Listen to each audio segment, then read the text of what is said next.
Chapter 331. She had been controlling her emotions, but because of his tears, they also became undulating. It's not impossible that we won't meet. You see, we didn't have an appointment today, but we met. It means that Xiaoyan and I are fated. Since we are fated, God will definitely let us meet again, right? Wu Nian persuaded. Xiaoyan sniffed, but his tears were still flowing. He seemed to have broken down, and with a cry he said, "I don't like Dad. Dad took me away. My parents are very sad. Now Dad wants to drive Auntie Xiaoyan away. Dad wants to drive all the people Xiaoyan likes away from Xiaoyan. I hate Dad around Yan." "If you don't like your dad, can you live with your Auntie Xiaoyan in the future? Your Auntie Xiaoyan lives in the Oasis Hotel, and there is an amusement park there," Lu Shuang said directly. "Cool girl." Wu Nian stopped him and said, "Don't talk nonsense. He is Gu Lingqing's child." "Gu Lingqing is a little too much," Lu Shuang said unhappily. "This child, at first glance, you can tell that he has been wronged a lot. Otherwise, why would he be so loyal to you when you treat him a little better? It's because he has been abused a lot. A little bit of warmth can make him die to chase after it." Lu Shuang's words hit the bottom of Wu Nian's heart. She had been abused in the past. Her heart was like the cold of December, and she was about to freeze to death. At this time, as long as there was a little sunshine, she would chase after it even if her body was smashed to pieces. At that time, Gu Lingqing was her sunshine. She didn't want her child to follow her old path, grow up in a family without love, and taste the warmth of a lover. "I'll talk to your dad again," Wu Nian said and stood up. A soft, warm little hand took the initiative to put into her palm. Gu Yan's little action simply melted her heart.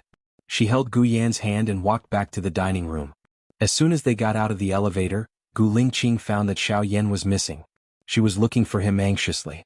Seeing Wu Nian coming with Xiao Yan, her eyes became cold. "You took the child away without the consent of the adults. If the circumstances are serious, I can sue you for abduction," Gu Lingqing said unhappily and walked towards them. Wu Nian was instantly annoyed. "Didn't Mr. Gu know when I left? Don't you know if I kidnapped a child?" "Dad, I went to find Aunt Xiaoyan myself," Gu Yan explained. "Xiaoyan, you go in first. Dad brought you a cake," Gu Lingqing ordered. Gu Yan looked at Wu Nian, lowered his head, and walked into the restaurant. Gu Lingqing turned around and prepared to go to the dining hall. "Mr. Gu, I want to talk to you," Wu Nian shouted. Gu Lingqing didn't turn his head. "I don't think it's necessary. I want to be your family's tutor. Please give me another chance." "I will definitely do my best," Wu Nian threw away her pride and said. Gu Lingqing squinted at Wu Nian. "I have two children, Xiaoyan and Xiao Xian. Tell me, which one do you like more?" Wu Nian looked into his deep eyes. Her intuition told her that this question was a trap, but she couldn't see through his thoughts. "I'm the tutor of your two children. What I need to do is to make different teaching plans according to the children's personalities. Xiaoyan is smart and well-behaved. To him, I just need to listen to him patiently, be his friend, and accompany him. To Xiao Xian, he is smart and rebellious, but he has his own ideas. I just need to follow his ideas and guide him correctly," Wu Nian explained. Gu Lingqing sneered and looked at Wu Nian coldly. "I think the smart one is Mr. Wu. Answering the question and avoiding the important points is one of your strategies, right? As a teacher, I have emotions and desires. It's normal to have likes and dislikes. Isn't it fine as long as I treat my children equally? Can you be sure that the tutor you find in the future doesn't have any likes and dislikes?" Wu Nian retorted. "At the very least, her background will be relatively clean." "Teacher Wu, ask yourself honestly, is your background clean?" Gu Lingqing questioned. "How is my background not clean?" Wu Nian asked back with red eyes. "With your current attitude towards me, we won't get along well in the future. Since we won't get along well in the future, why should we get along? I won't hire Mr. Wu to be my children's tutor. If Mr. Wu didn't hear me clearly, I can say it again. I won't hire Mr. Wu to be my children's tutor," Gu Lingqing said coldly. Wu Nian felt that she was about to explode from anger because of Gu Lingqing's gloomy personality. "Give me a reason." Wu Nian held back the anger that was about to explode and said. "First, as a boss, it's very likely that I fired someone because of my mood. In fact, I don't need a reason. Second, since your friend doesn't like me, if you come to my home to be a tutor, it will affect your relationship with your friend. Third, I feel that after an argument, it will leave a crack in your heart. Are you satisfied with these three reasons?" Gu Lingqing looked at Wu Nian indifferently. She had made up her mind and wouldn't change it. Wu Nian could see Gu Lingqing's determination. She sneered and laughed. She laughed so hard that tears flowed from her eyes. She wiped her tears and said, "One day, you will regret this decision today." Wu Nian turned around and entered the elevator. Gu Yen hid behind the door and eavesdropped. He leaned against the door frame and saw the elevator door close in front of him. He also cried sadly. "Xiao Yan." Gu Lingqing saw Xiao Yan crying and called out worriedly, "I want to go home." Xiao Yan cried until his nose was running. His eyes were red and swollen. He looked at Gu Lingqing and said with certainty, "I want to go home." Gu Lingqing took a tissue and wiped Xiao Yan's tears and snot. He said lovingly, "Okay, let's go home." He picked up Xiao Yan. Xiao Yan was still crying. He kept repeating the same sentence, "I want to go home." Gu Lingqing said goodbye to his friends and brought Xiao Xian and Xiao Yan home. He put Xiao Yan in the back seat and Xiao Xian got in the front passenger seat. Gu Lingqing walked past the front of the car and got in the driver's seat. He looked at the rearview mirror and didn't see Xiao Yan. He was shocked and turned to look at the back seat. Xiao Yan was gone. He got out of the car nervously and looked around. There were cars everywhere but there was no sign of Xiao Yan. He closed the door worriedly and shouted, "Xiao Yan, Xiao Yan." There was no one around to respond to him. He was anxious and said to Xiao Xian in the car, "Stay in the car and don't go anywhere. I'll find your brother and bring him back." "Dad, you've never been so worried about me leaving. I'm younger than my brother," Gu Ruoxin said sadly. Chapter 332. Wu Nian looked at the caller ID of Gu Lingqing. She hesitated for a moment. She was already angry so she hung up the phone. Lu Shuang looked at Wu Nian and changed the topic with a smile. "Since you don't have to work now, let's go traveling. I've thought about it. Traveling is just to see the mountains, the water and the culture. This time I have a long time so I want to go to a special place. I want to see deserts and icebergs. Then let's go to Chile. Chile is the country closest to the South Pole. There are deserts in the north of Chile, and it's also close to Argentina. We can go there," Wu Nian suggested. She also wanted to go out and relax but she was depressed by Gu Lingqing. "Argentina is famous for beef, gems, football and tango, right?" Lu Shuang asked excitedly. "Yes, it's a country with rich ethnic customs." Wu Nian smiled. She was locked in the ward, thinking that she was going to die. She wanted to see things that she had never seen before. So, she often watched programs that introduced the countries around the country so she knew a little. "You know a lot. We'll leave tomorrow and I'll bring Xiao Bao with us. We'll come back after a few months. I'll pay for all the expenses. Wahaha, a general can't obey military orders. I'll make Shinian so angry. Wahaha." The more Lu Shuang thought about it, the happier he was. Wu Nian saw that Lu Shuang was in a good mood so she also smiled. But there was a part of her heart that she didn't show. She didn't want Lu Shuang to worry and not have a good time. Her phone rang again. It was Gu Lingqing again. She frowned and picked it up. "Is little Yen with you?" Gu Lingqing asked directly. Wu Nian paused for a moment. She understood Gu Lingqing's words. Suddenly, anger rushed to her head. She widened her eyes and said worriedly, "Little Yen is missing again? Not with you? If she's with you and you don't tell me on purpose, I can sue you for kidnapping," Gu Lingqing said coldly. "Who do you think you are, Gu Lingqing? Do you think I would dare to kidnap your child?" Wu Nian angrily hung up the phone. "What's wrong?" Lu Shuang asked worriedly. Wu Nian looked around and said worriedly, "Xiao Yan is missing. I'm worried that something might have happened to him. Let's not go karaoke for now. Let's look for him together." "Okay. Let's split up and call each other when we find him," Lu Shuang said readily. "Yes, Xiao Yan, Xiao Yan," Wu Nian shouted. He walked towards the direction of the restaurant again, but he didn't see Xiao Yan. She asked a passerby, "Hello, have you seen a 7-year-old boy? He's about 1.35 meters tall and he's wearing a white short-sleeved shirt." "No." The passerby shook his head. Wu Nian asked all the way to the restaurant, but Gu Yan was nowhere to be found. She then went to the fishing area to ask, afraid that Gu Yan would fall into the lake alone. "Hello, have you seen a 7-year-old boy? He's about 1.35 meters tall and he's wearing a white short-sleeved shirt. He's very good-looking," Wu Nian asked the fisherman. The fisherman shook his head. Wu Nian's eyes dimmed. She raised her head and saw Gu Lingqing, who had also come to look for Gu Yan. She was angry. She rolled her eyes at Gu Lingqing and turned around wanting to leave. She thought for a moment, took a deep breath, turned around again and walked towards Gu Lingqing. "This resort is very big. With our ability, I'm afraid it'll take some time to find him. The longer it takes, the more dangerous it will be for Xiao Yan. However, there are many security guards here. You should have Xiao Yan's photo in your phone. Please look for the security department here and ask them to help you find him. If they find Xiao Yan, give me a call, Wu Yan said coldly. You're very concerned about Xiao Yan. Gu Lingqing looked at Wu Yan suspiciously, as if she was scrutinizing something. Wu Yan sneered. Although I don't know the specific reason why you fired me, I really like Xiao Yan. I don't want anything to happen to him. I'll call you when I find him. Don't worry, I won't kidnap your child. Gu Lingqing looked at Wu Yan with a dark expression. He fired her because she was too similar to Baya. Their voices were similar, their personalities were similar, and even their experiences were similar. Because there were so many similarities, he was on guard, deeply afraid that she was sent by someone with ulterior motives. Xiao Yan was his and Baya's child. He didn't want anything to happen to him. To him, Wu Yan was like a ticking time bomb, a dangerous person. He couldn't take the risk. Then I'll have to trouble you, Gu Lingqing said coldly and turned around.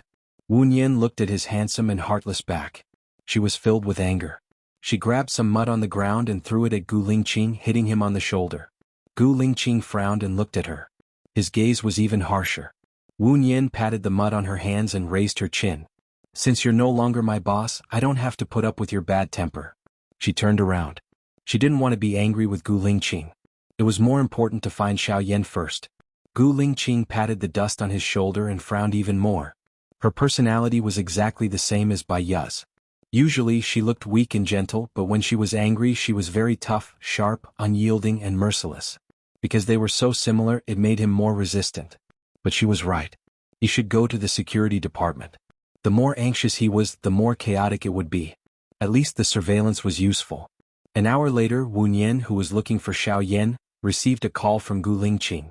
Xiao Yan is not in the park anymore. You don't have to look for him there. Wu Yan was even more worried. If he went out, it would be more dangerous. Did you check the surveillance outside? The road surveillance should be able to capture the direction he went, right? Before he left, he said he wanted to go home. I thought he meant to go home, but now that I think about it, he should be going back to his hometown in City H. I'll find him. Thank you for your hard work, Gu Lingqing said coldly and hung up the phone. Wu Yan's heart was still hanging in the air.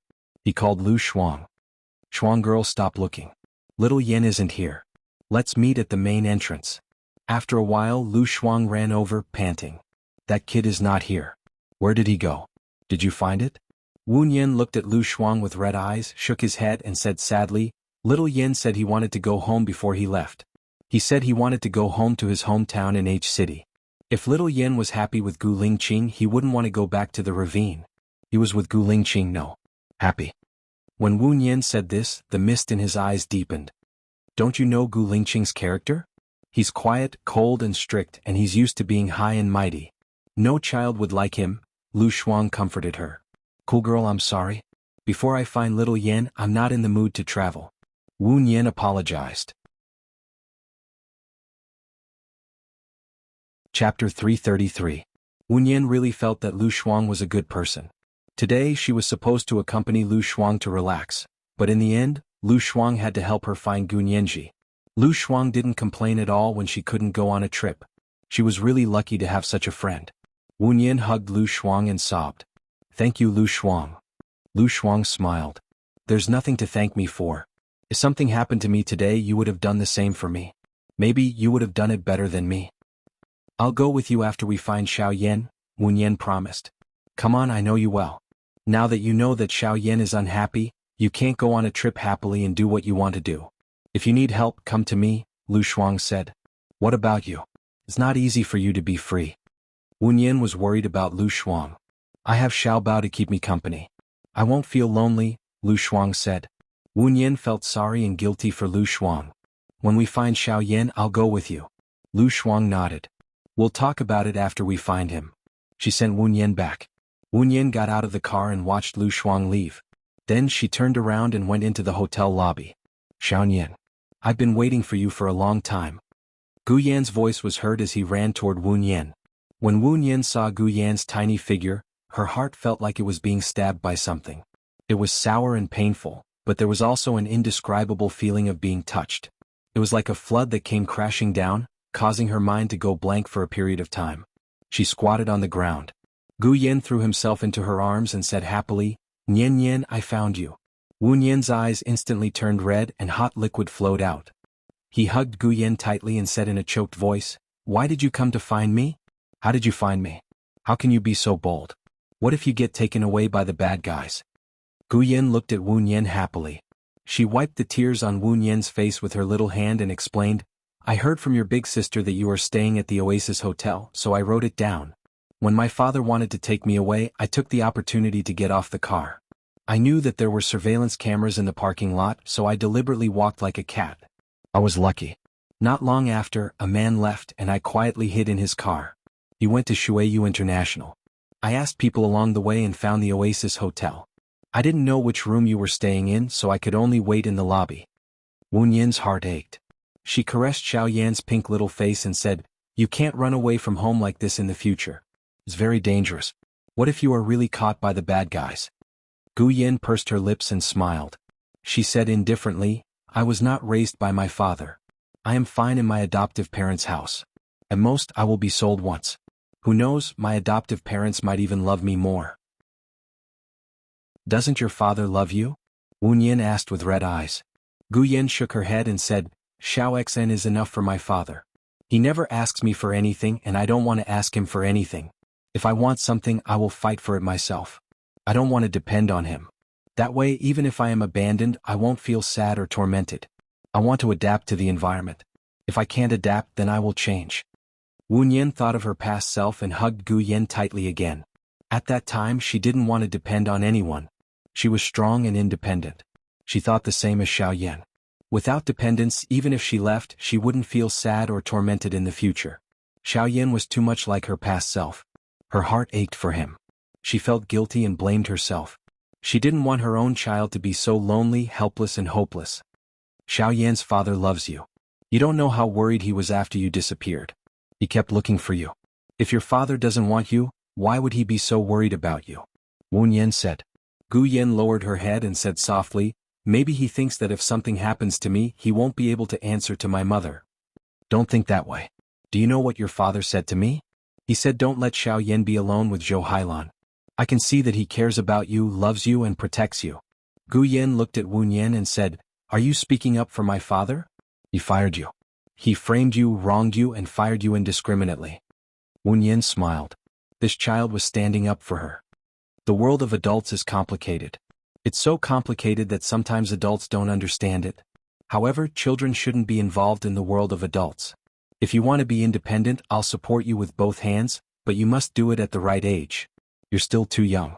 It's not time for you to be independent. Then can I choose to live with the person I want to live with? Gu Yen asked blankly. Wu Nian patted Gu Yan's head and said gently, "Let me ask you, do you think Aunt Zhou is a good person?" "No, she's actually very bad. She deliberately encouraged Xiao Xian to do bad things, so Xiao Xian is not obedient and deliberately causes trouble. I even saw Xiao Xian steal things on purpose. It's all Aunt Zhou's teaching. She said that if she does this, Dad will let them be together," Xiao Yan said with certainty. "Then do you think Xiao Xian wants to live with Aunt Zhou?" Wu Nian asked patiently. "Of course. All he did was hope that Dad would visit Aunt Zhou and let Dad know that Xiao Xian needs Aunt Zhou. Then Dad would marry Aunt Zhou," Xiao Yan said. Wu Nian smiled. Her child was really a smart child. Although he was still young, he had a clever mind. So, the child still can't tell right from wrong. Xiao Xian still thinks that his mother is the best. In fact, his mother is leading him into the abyss. If Xiao Yan wants to live with the person he wants to live with, then wait until he's 18 years old. Then your decision will be right. Even if it's not right, you can be responsible for yourself, Wu Nian said patiently. Gu Yen still lowered his head and asked softly with red eyes, "Will you inform my father to pick me up?" "Yes." Wu Nian did not deny it. Gu Yen raised his head and looked at Wu Nian. There was a flash of confusion in his eyes. "Can you lend me 500 yuan? I'll return it to you 10 times more in the future." Wu Nian guessed that he might take the money to his parents in H City. There were several results. 1. He lost his way and became a homeless person. 2. He got into an accident. 3. He returned to his hometown in H City and was picked up by Gu Lingqing. "Go back to my room and rest for a while. You must be tired. I'll go out and get the money for you," Wu Nian said softly. Gu Yan entered her room obediently. Chapter 334. Wu Yan stayed at the door of the room and didn't go in. She knew that if she called Gu Lingqing, Yan would hate her in the future. However, if she didn't call Gu Lingqing, things would be more serious. 9 out of 10 things in the world wouldn't go your way. It was always like this. You couldn't have the best of both worlds.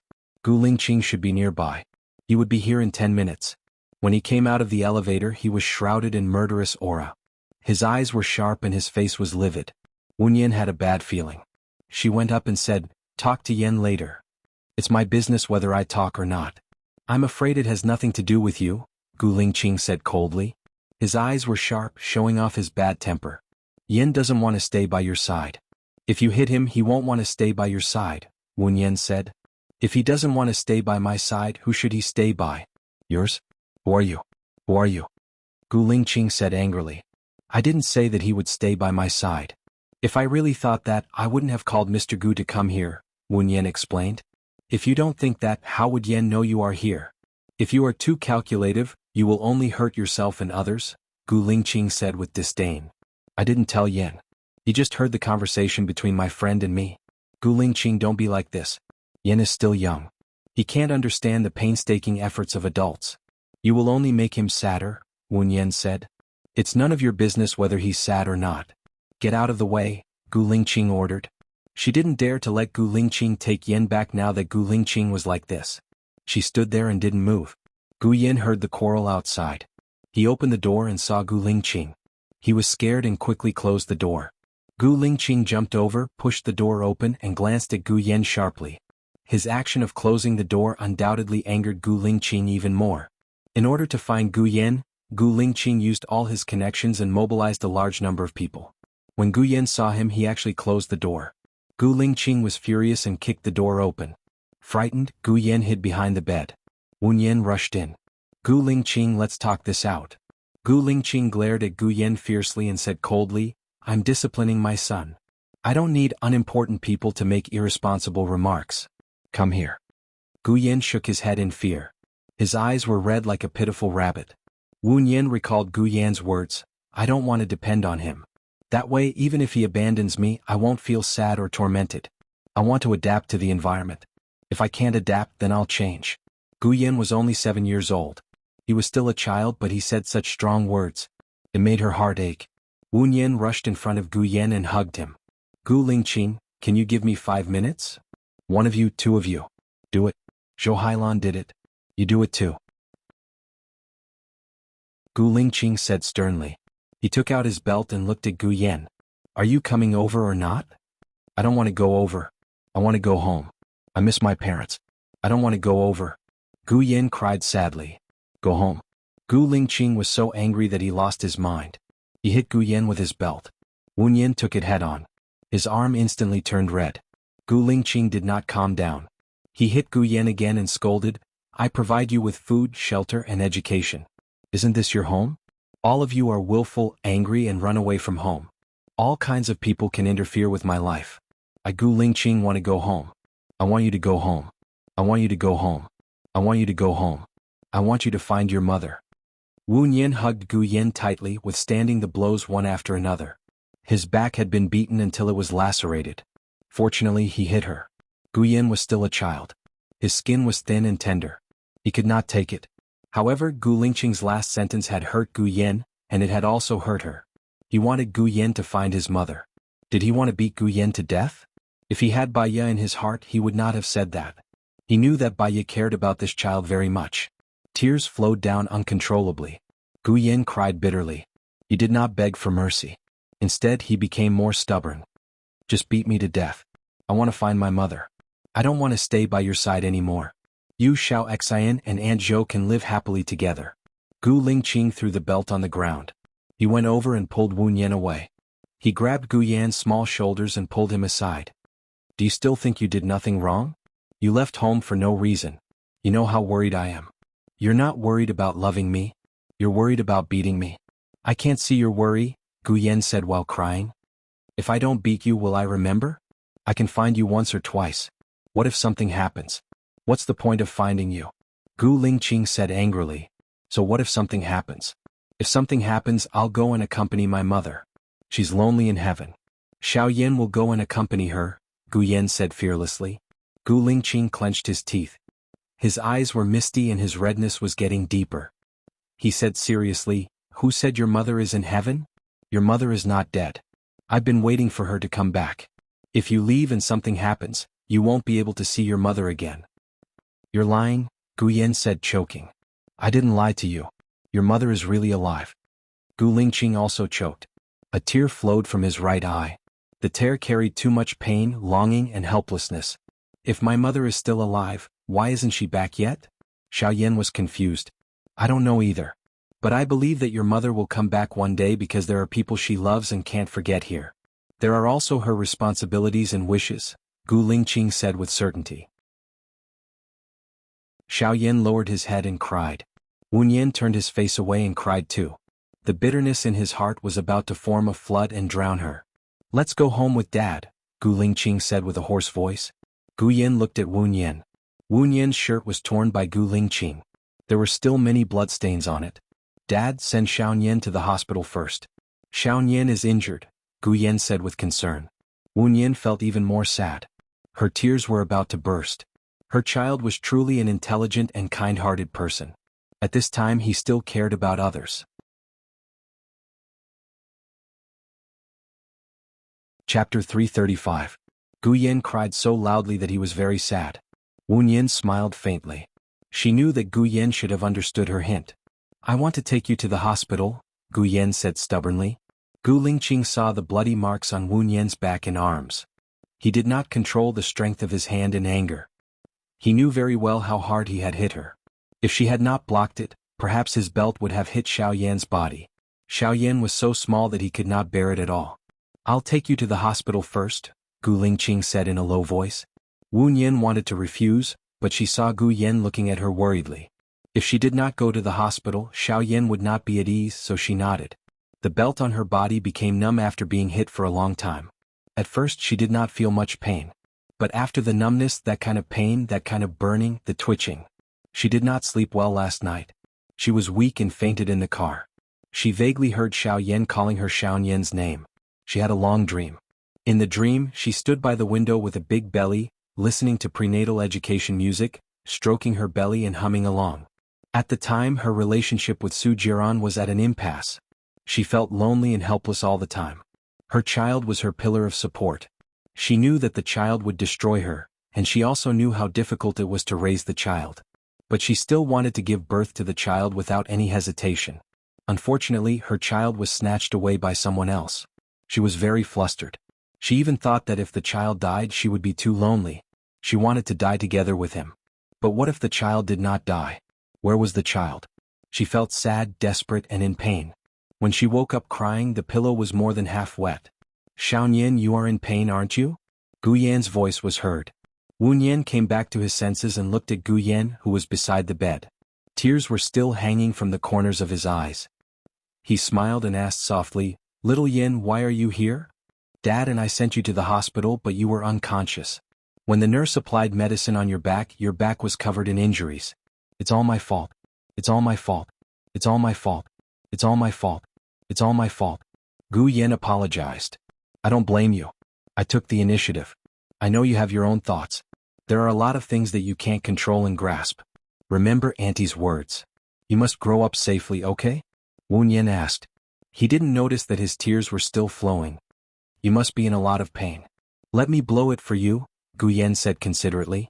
He lifted the clothes on Wu Yan's back and blew it. The warm wind flowed through her wounds.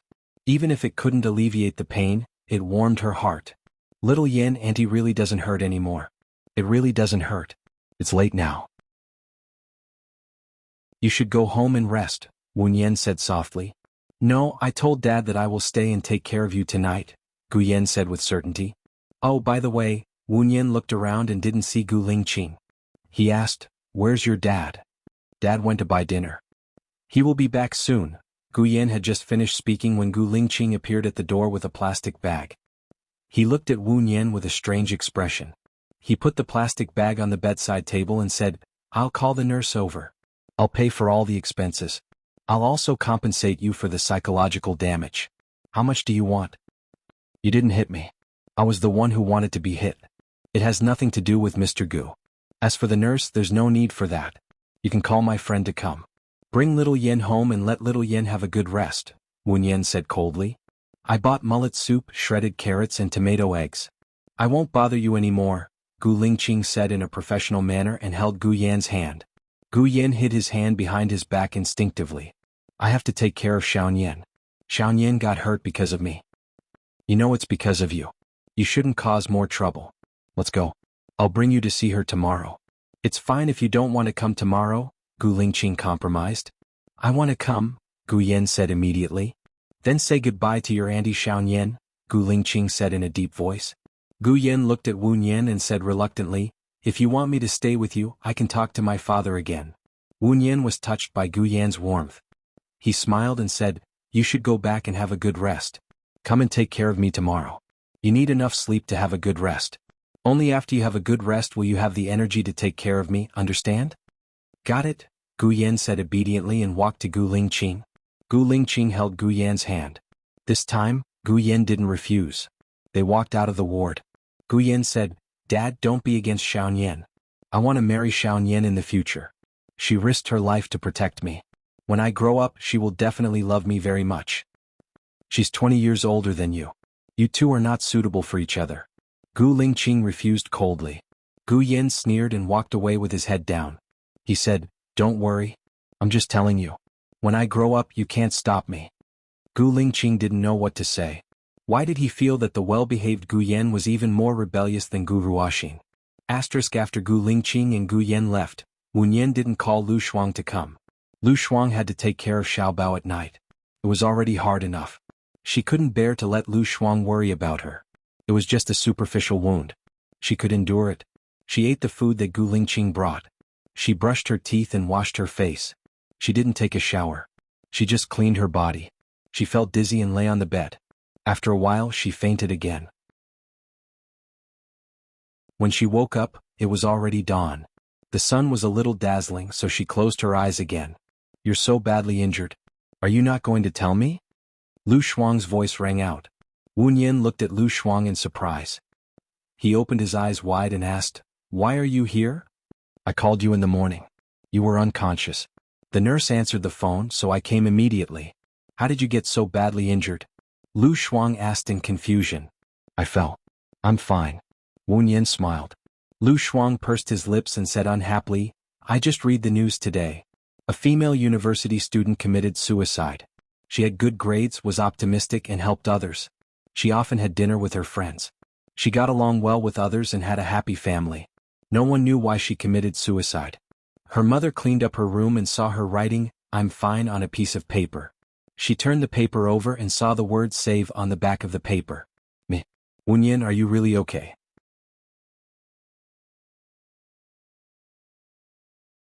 Chapter 336.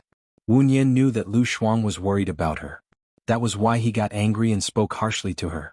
It's not what you think. Yan came to me yesterday. Then Gu Lingqing was angry. When she hit Yan, I was protecting her and she hit me by accident.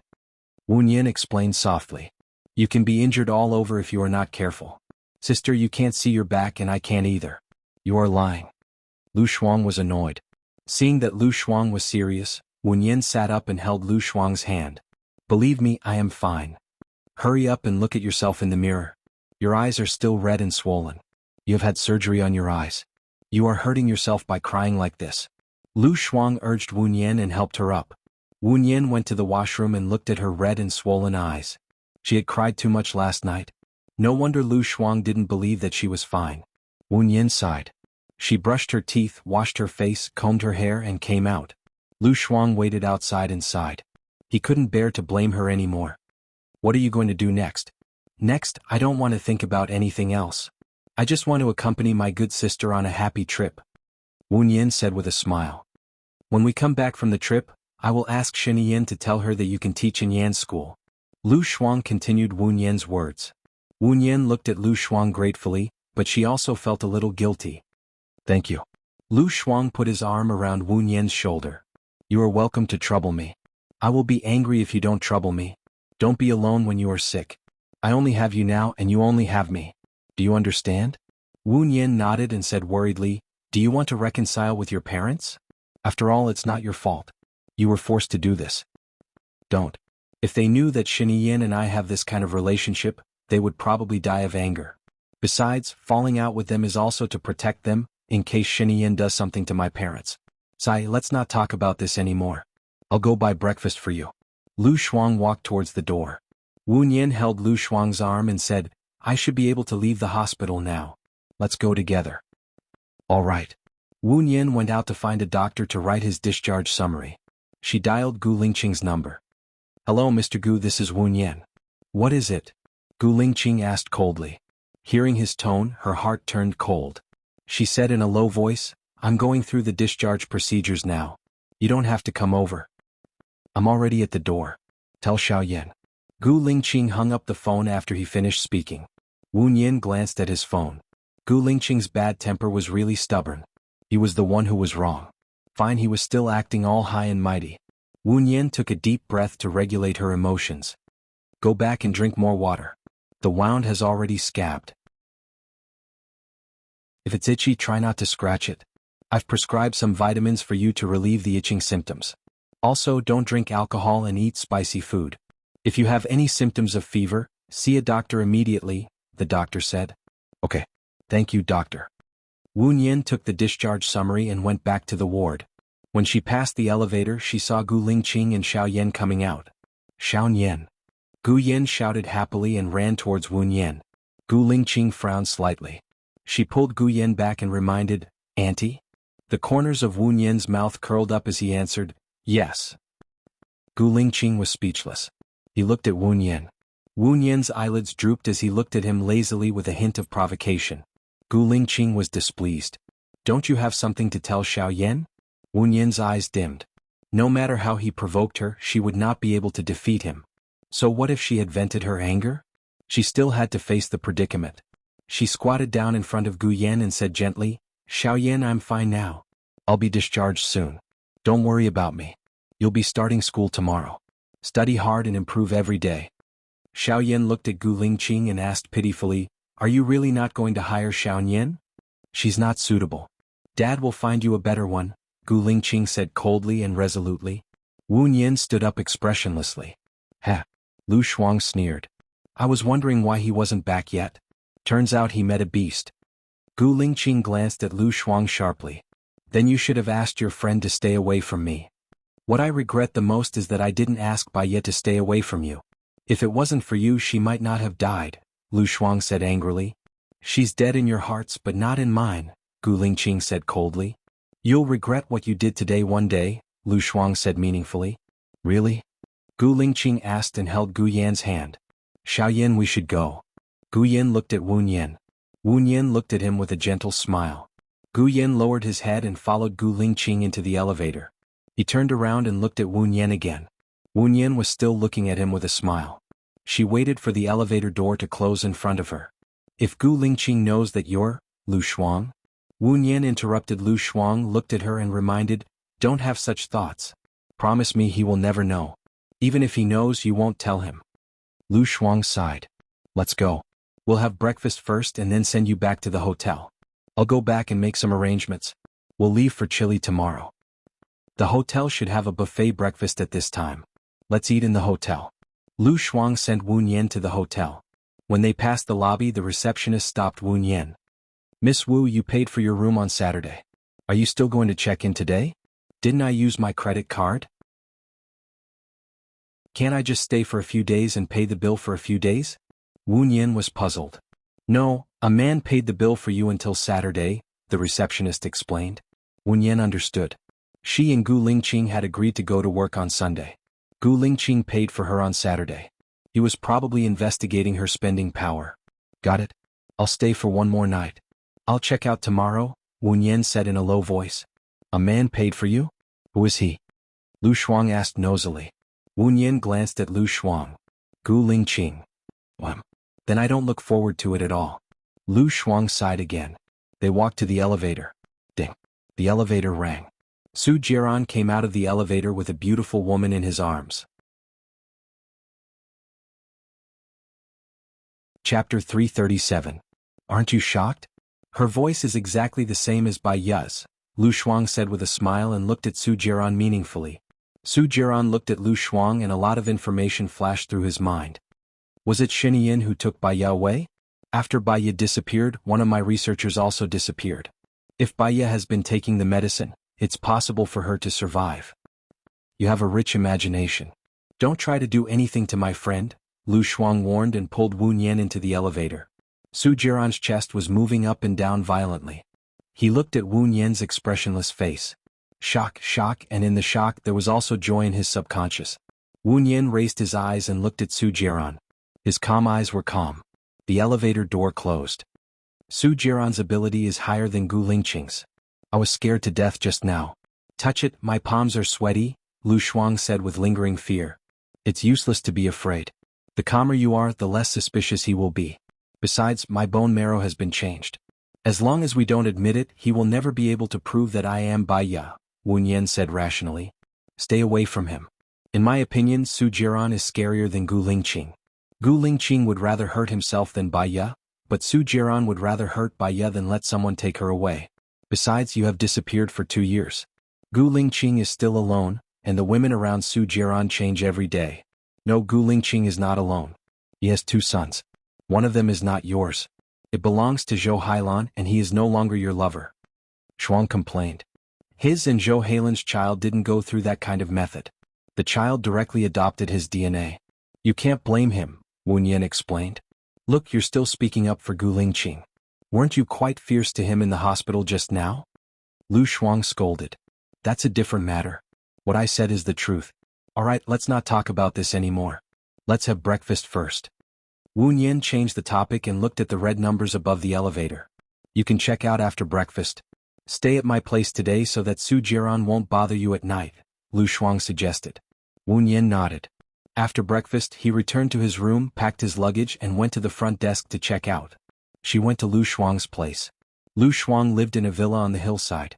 It was a 1-kilometer road from the iron fence to the entrance of the villa. There were 10 guards at the entrance who took turns to change shifts. Within a radius of 10 kilometers, there were real-time surveillance cameras to ensure the safety of a big shot. This place seemed to be heavily guarded. For Lu Shuang it was just a bigger cage. What do you want for lunch? I'll cook for you, Wu Nian said softly. I really miss your red braised pork and Korean palace cuisine. Later I'll go to the fridge and have a look. There should be a lot of fresh ingredients. They buy them every day, Lu Shuang said as she stopped at the iron fence. The soldiers would check carefully to make sure that there were no dangerous items or people in the car. Lu Shuang drove to the villa. From afar, Wu Nian heard Xiao Bao's babbling voice. Wu Nian's heart softened a little. In Lu Shuang's villa there was a housekeeper, a chef, 2 people who took care of Xiao Bao, and 2 people who cleaned the house. The people who cleaned the house were also responsible for the garden. Lu Shuang glanced at Wu Nian and raised his eyebrows. Wu Nian understood and nodded. Shiniyin would not allow Lu Shuang to take Xiao Bao away. So many people here seemed to be taking care of her and Xiao Bao, but in fact they were all Shiniyin's people. They had to monitor them. Baby Bebe, do you miss your mother? Lu Shuang reached out to Xiao Bao. Xiao Bao immediately reached out to Lu Shuang for a hug. Xiao Bao was now 15 months old. He had learned how to walk although he still stumbled. He could say some 2-word words such as mom, dad, auntie, grandma, uncle and so on. He could also say verbs such as want, eat and play. He was pink and tender just like Lu Shuang. He looked exactly the same as Lu Shuang when he was young. The only difference was his gender. Wu Nian stood aside and watched Lu Shuang play with Xiao Bao. She smiled. She missed Xiao Yan's childhood. Seeing such a big Xiao Bao acting cute, her heart softened. Lu Shuang played with Xiao Bao for a while and looked at the chef. Henny, you don't need to prepare my lunch today. My friend will do it for me. You just need to prepare others and Xiao Bao's. Henny nodded, indicating that he understood. He went into the kitchen. Let's go and see what ingredients we have. Lu Shuang carried Xiao Bao to the fridge. Wu Nian opened the fridge. There's pork, chicken feet and breast. I'll make you braised pork, boiled chicken feet and curry chicken cubes. How about that? I want to eat now. You know, although Henny is from country A, he has been in France for several years. The dishes he makes are all French. I'm not used to it, Lu Shuang complained. Do you want to talk to Shiniyin and get a chef from country A? Wu Nian suggested. Shiniyin likes country A. He's so picky. I don't know how his wife can stand him. Lu Shuang rolled his eyes. Eat, eat, eat. Xiao Bao pointed at the Yangla milk in the fridge with his small finger. He was drooling. Hey, you little glutton. I don't know who you look like, but you're drooling when you talk, Lu Shuang said suspiciously, but he still patiently wiped the corner of Xiao Bao's mouth with a tissue. Wu Nian glanced at Lu Shuang. Who does he look like? Isn't he a copy of her? She took out the Yangla milk from the fridge. This needs to be heated up for the young master to drink. Aunt Yang, who was taking care of Xiao Bao, immediately took the Yangla milk from Wu Nian's hands. Lu Shuang shrugged. Let her heat it up. I'll feed it. Xiao Bao likes his mother more. Am I right, Xiao Bao? Xiao Bao's eyes were fixed on the Yangla milk. He licked his lips with his red tongue, looking exceptionally adorable. Lu Shuang tapped Xiao Bao's nose. Whoever has milk is your mother. What should I do with you? Xiao Bao is still young, Wu Nian said softly. Lu Shuang handed the child over to Aunt Zhang, who was taking care of Xiao Bao. He pulled Wu Nian into the room and closed the door. He said softly, for safety reasons, I'll book another plane ticket tonight. It's not enough. We'll have to transfer to country X. Is that okay? Wu Nian nodded. Understood. In order to not arouse the suspicion of the security guards, I'll put my luggage in your luggage. When we arrive at country X, I'll buy more. Then we'll have fun for a month before coming back, Lu Shuang imagined. Got it? I'll go to the kitchen to cook first. Don't do anything special today in case others get suspicious, Wu Nian instructed. Her phone rang. It was Gu Lingqing again. Why would Gu Lingqing call her again? Chapter 338. Xiaoyan, it's me, Xiaoyan. I stole my dad's phone to call you. My dad is in a video conference. Gu Nianji lowered her voice. When Wu Nian heard Gu Yan's voice, her heart warmed as if she was basking in the sun in winter. She couldn't help but smile. What are you doing now? What are you having for lunch? Wu Nian asked with concern. I'm calling you now. I don't know what to have for lunch. Dad will probably take us to a restaurant. Xiaoyan, can I call you often? Gu Yan asked carefully. Of course. After Wu Nian said that, she thought for a moment. You'll be found out sooner or later if you use your dad's phone. It's not safe. I'll go to your house in the afternoon and put the new phone in the shoe cabinet outside your door. You can take it secretly. You can call me when you're not in class. I'll save my phone number inside and help you register a QQ account. That way we can have a video conference. Yeah, that's great. That's a great idea. I'll return the phone now, Gu Yan said happily. Okay. Wu Nian hung up.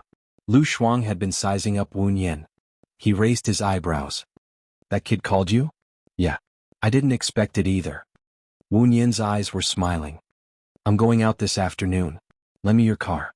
You two really are like mother and son, said Lu Shuang with a sigh. That kid just got to know you and he already likes you so much. She looked at Xiao Bao, her eyes shining with a dark light. Wu Nian held Lu Shuang's hand. You and Xiao Bao won't be separated. I hope so. Lu Shuang took another deep breath. He walked to Xiao Bao and rubbed Xiao Bao's pink cheeks. If possible, I want to give him an ordinary family. Because the room was full of Shen Yan's people, Wu Nian didn't say anything. If he said too much, Lu Shuang would be too arrogant, which would be disadvantageous to her. Wu Nian went into the kitchen and prepared lunch. After eating, she drove Lu Shuang's car out. She first applied for a new SIM card at the mobile business hall and bought a new phone. She entered her number and saved it. She also registered a new QQ called Unforgettable. After everything was done, he put his phone on silent mode, put it in his bag and drove to Gu Lingqing's house. When she got out of the car, she was afraid that she would bump into Gu Lingqing in the elevator. She couldn't explain herself, so she deliberately took the stairs. At the staircase to the 9th floor, she saw 4 men standing at the top of the stairs, staring at Gu Lingqing's house furtively. She had a bad feeling in her heart. She purposely walked to the door opposite Gu Lingqing's and knocked on the door. A beautiful girl opposite opened the door and looked at Wu Nian suspiciously. What's the matter? I'm here to pick up a package, Wu Nian said. No one in my house needs a package? The girl asked in confusion. Wu Nian took a step back and tilted her head to look at the house number. Sorry, I got the wrong house. She knocked on Gu Lingqing's door again. It was Gu Yan who opened the door. He looked at Wu Nian in surprise. When he was about to say something, Wu Nian interrupted loudly. Little boy, I'm here to pick up a package. Are your parents home? Package? Gu Yan was puzzled and looked at Wu Nian blankly. Wu Nian entered the door and said to Gu Yan in a low voice, "Close the door." Gu Yan obediently closed the door. "Xiaoyan, why are you back?" Wu Nian stuffed the phone into Gu Yan's hand. "I did." When Gu Lingqing came out of the study, Wu Nian immediately stood in front of Gu Yan, blocking Gu Lingqing's sight. Because of her guilty conscience, her face was as red as a peach. "Why are you here?" Gu Lingqing asked suspiciously. "When I went back yesterday, I found that the earring was missing. I guess that it might have fallen in your house, so I came to look for it. By the way, when I came up the stairs, I saw two people sneaking around at the entrance of the corridor. They were staring at your door. You'd better find someone to check it out." Wu Nian said the main point of her knocking on the door. If she hadn't found that there was something strange outside, she would have just put the phone in the shoe cabinet outside and left.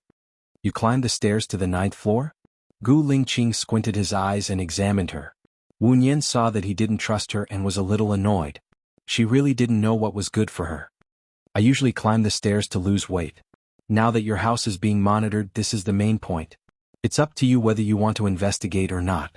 Also, call me when you find the earring. I have something to do, so I'll leave first." Wu Nian turned around. Gu Lingqing sneered. "You're young, but you have a big temper. Look for it yourself. If you can't find it, your earring won't be here." Wu Nian looked at him. "I'm sorry, I'm already 28. I'm not young anymore." Gu Lingqing looked at her calmly. "You also know that you're not young anymore, but you're still so hot-tempered. Didn't your past experiences and hardships teach you to be calm? Have you fed them to the dogs?" Wu Nian pursed her lips tightly. She felt that there was a fire rising in her, and there were flames dancing in her eyes. He was scolding her in a roundabout way. He had a problem with her, and whatever she said was wrong. The older she got, the thinner her skin became, and the stronger her self-esteem became. She felt really pissed off, but there was a pent-up anger in her chest that she could not find an outlet for. She did not wear earrings in the first place, and looking for the earring was just an excuse. She did not want to stay there any longer, so she turned around and headed to the kitchen to look for it symbolically. From the corner of her eye, she caught sight of Gu Lingqing at the entrance of the kitchen. "Since it's not here, it shouldn't have fallen here." Gu Lingqing reached out and pinched her earlobe. Wu Nian felt a sharp pain on her ear as she instinctively slapped his hand away and glared at him in displeasure. Gu Lingqing was still holding an earring in his hand as he handed it over to her. "Xiaoyan said that there's a pair of earrings in my room.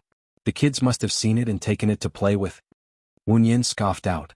She did not wear earrings at all, and she did not think that given her current relationship with Gu Lingqing, he would go out of his way to buy a pair of earrings for her. As for the kids taking it to play with, that was even more impossible. Xiaoyan and Ruoxin were both boys, so why would they play with earrings? Since the earring had fallen in his room, that woman's relationship with him was probably close enough for them to enter the bedroom, or at least have an even more intimate relationship. Wu Nian took off the earring and returned it to Gu Lingqing. "I'm sorry, this pair of earrings isn't mine." Gu Lingqing furrowed his brows. If it wasn't hers, then whose was it? Zhou Hailan did not wear earrings because his skin was prone to allergies. Wu Nian walked past him coldly and stopped in her tracks. There were some things that had to be said. She glanced at Gu Lingqing. "Mr. Gu is in the prime of his life, and he's been widowed for many years. It's normal for him to have some physiological needs. But after all, you have two kids in such a small place and it's not suitable for you to live at home. I suggest that you go to a hotel to relieve yourself."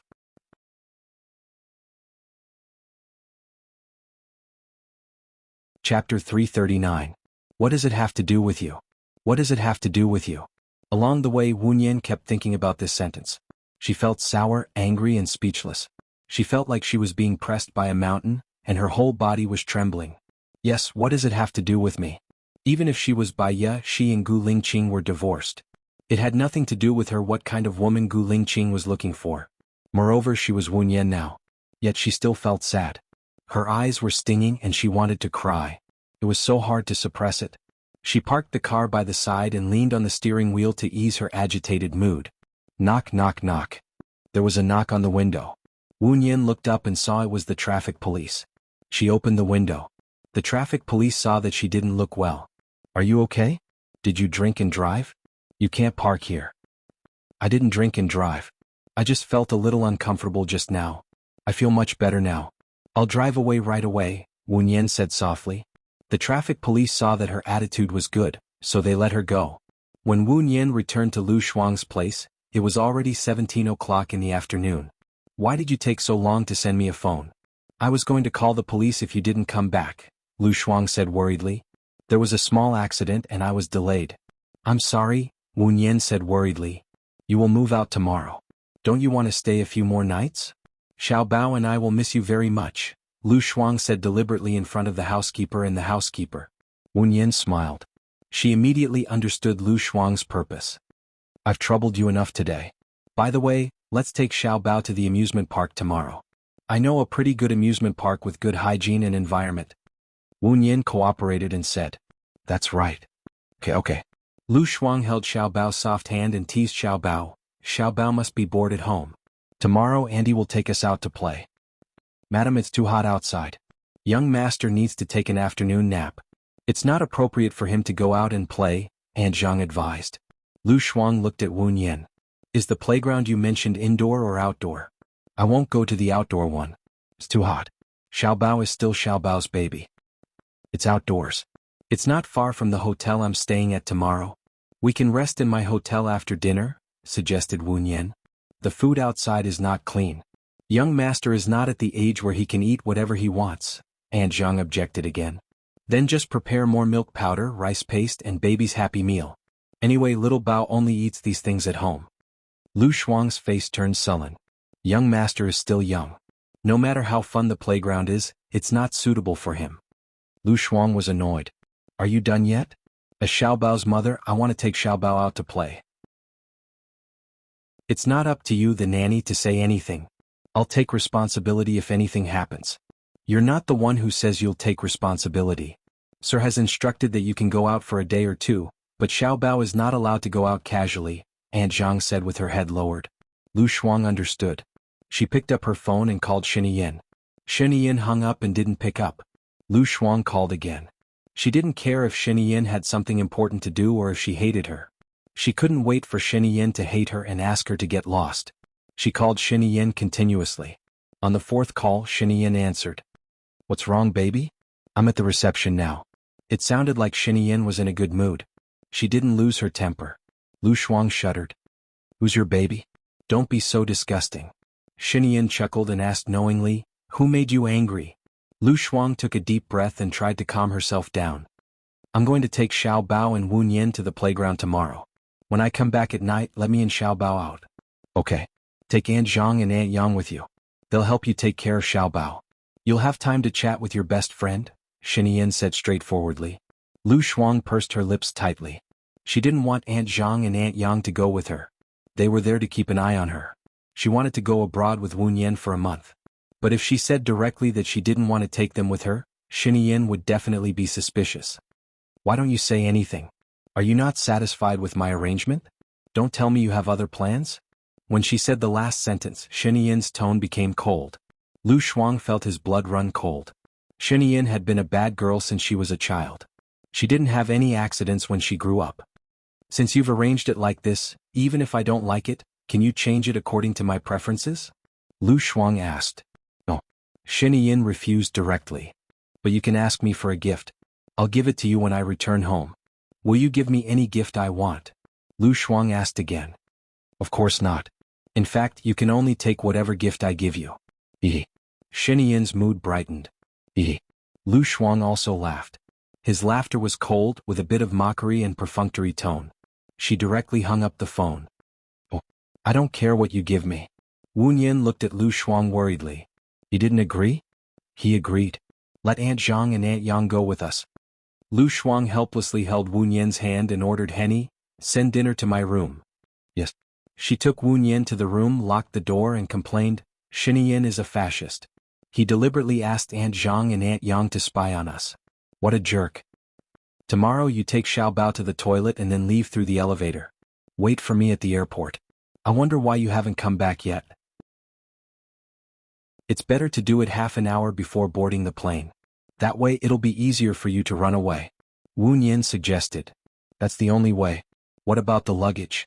Are you going to check into the hotel first and then check out? Lu Shuang asked. Let's go to the amusement park first. You guys play first. I said I'm going to the hotel, but in fact I'm going to check my luggage at the airport. I remember that the airport doesn't allow big things to be brought on the plane, and the check-in has to be done 1 hour in advance. Lu Shuang thought for a while. Forget it. We'll just carry a backpack for summer clothes. When we arrive in country X, we'll buy new clothes. It'll save us some trouble. That's good. Go to bed early tonight. Tomorrow we'll have the chance to escape and then go abroad to make trouble.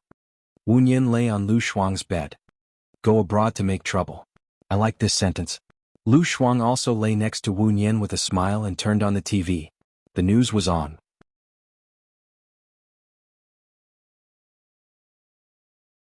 Chapter 340. What's wrong? Lu Shuang asked worriedly. Room 901, Block 82 of Wisteria Garden is where Gu Lingqing lives. Wu Nian murmured. Her heart was beating fast, and the person she met at the entrance of the corridor flashed through her mind. She felt restless, got up from the bed and subconsciously dialed Gu Lingqing's number. She wanted to know if they were safe. The phone rang and she remembered Gu Lingqing's words. What does it have to do with you? She hung up the phone again. Not only would Gu Lingqing not tell her, but he would also scold her and even suspect her. Maybe she should call Xiao Yin? But if Xiao Yin was by Gu Lingqing's side, wouldn't she be exposed? The phone rang. She saw that it was Gu Lingqing calling back. Her back stiffened and she swallowed her saliva. What's the matter? Gu Lingqing asked coldly. His voice was low and hoarse as if he was suppressing his temper that was about to explode. Have you found the owner of the earring? Wu Nian found a topic and asked. The girl opposite me. She came to play last time and left it at my place. Gu Lingqing said in a low voice. Oh. Wu Nian answered, lowered her eyes, and thought of the beautiful girl opposite Gu Lingqing's house. She would come to his room to play. It seemed that they had a good relationship. Is there anything else? No more hanging up. Gu Lingqing said coldly and harshly. She heard the impatience in his tone. He was already impatient with her, so why was she afraid that he would suspect her? I saw the news on TV that your house was on fire. Is your family okay? First of all, the fire at my house has nothing to do with you. Secondly, don't you think that you care too much? With your identity, even if my house is on fire, the safety of my family has nothing to do with you. Gu Lingqing said coldly. Wu Nian held the phone tighter. She took a deep breath and then another deep breath. She knew that she would get such an answer when she called Gu Lingqing. Seeing that she informed him that he was being monitored, he shouldn't have such an attitude. Unfortunately, there was no such thing as should or shouldn't in this world. The only thing that mattered was whether others wanted to or not. I really don't see eye to eye with you. Wu Nian hung up the phone and threw it on the bed. Lu Shuang looks at Wu Nian. Are you mad at Gu Lingqing again? Gu Lingqing's personality is like that. Back then, when I was in the military, I always took a deter when I saw him from afar. His temper is unusually bad. I really don't understand how you could fall in love with someone like him. He's a little gentler. It doesn't match at all. Wu Nian lowered her eyes. The scene of him sacrificing himself to save her flashed across her mind, and the scene of him smiling at her. Her emotions gradually calmed down. He treats me well, Wu Nian said softly and sat next to Lu Shuang. He.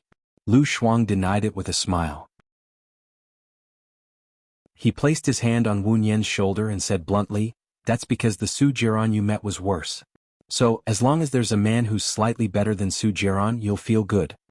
Wu Nian's eyes became misty. She fell onto the bed and stared at the white ceiling. Was it because she and Gu Lingqing hadn't seen each other for too long? It had been so long that she had forgotten how much they loved each other in the past. Her heart was aching because of the memories, the reality, and the helplessness. It was so painful that she closed her eyes. Tears flowed out and wet her cheeks. Xiaobai, are you crying? Are you still in love with Gu Lingqing? Lu Shuang asked, his heart aching. Wu Nian opened her eyes. Her eyes were red. She smiled. I'm crying because I'm reminded of the past. There's no love in my heart anymore. You know. Don't be so pessimistic. There's a cure for your illness. You had to take injections every month in the beginning. Now you don't have to take injections for half a year. Science is improving. As for your physique, you'll slim down after you stop taking the injections. I think you're much thinner than you were 2 months ago. Lu Shuang encouraged. Wu Nian smiled. She didn't care about her physique or her appearance. She wanted to be healthy. But if she couldn't even be healthy, she would just go with the flow. She wouldn't force it.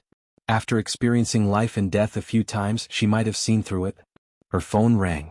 She saw that it was Gu Lingqing and picked it up suspiciously. What's wrong? I feel that there's still something unsaid. Gu Lingqing said in a low voice. Say it. You won't be able to hear anything good from Mr. Gu. Wu Nian was mentally prepared. Today, a girl from the other side came over to play. I went to deal with the people who were watching me outside. The girl made wontons for the children, but I forgot about it and caused a fire.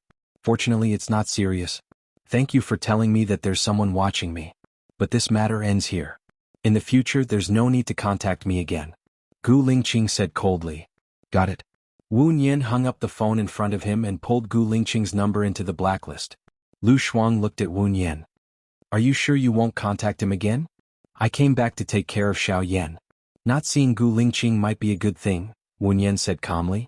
Lu Shuang hugged Wu Nian's shoulders tightly, as though she was giving her a powerful comfort. You will find someone better, someone more suitable for you. After suffering comes happiness. In the future, there will definitely be a man as gentle as water who will care for you and protect you. Wu Nian just smiled. She really couldn't love anymore, but Lu Shuang meant well. She didn't want Lu Shuang to worry. Henny sent their dinner to the room. After they finished eating, they coaxed the child for a while. When the child went to sleep, they went to sleep too. Wu Nian lay in bed for 2 hours, but she couldn't fall asleep. She didn't want to wake Lu Shuang up by tossing and turning, so she got up and went out. She sat at the door and looked up at the sky. There was no moon or stars in the sky. It was close to September and there was still the warmth of summer. The chirping of the insects was especially loud in the quiet space. But there was also a sense of loneliness. Mosquitoes flew around her, but they didn't bite her. The corners of Wu Nian's mouth twitched. Her blood was full of viruses, but it was good for her too. Mosquitoes didn't dare to get close to her. She leaned against the doorsill and looked into the distance quietly. 7 in the morning.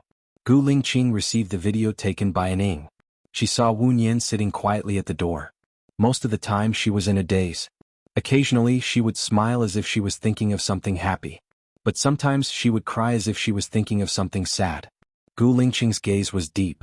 She made a call and said in a low voice, How long has she been sitting at the door? From 11 p.m. until 3:20 p.m. in Ling City. She only returned to her room after that. There's something I'm very curious about, an Ing reported. What is it? Gu Lingqing was puzzled.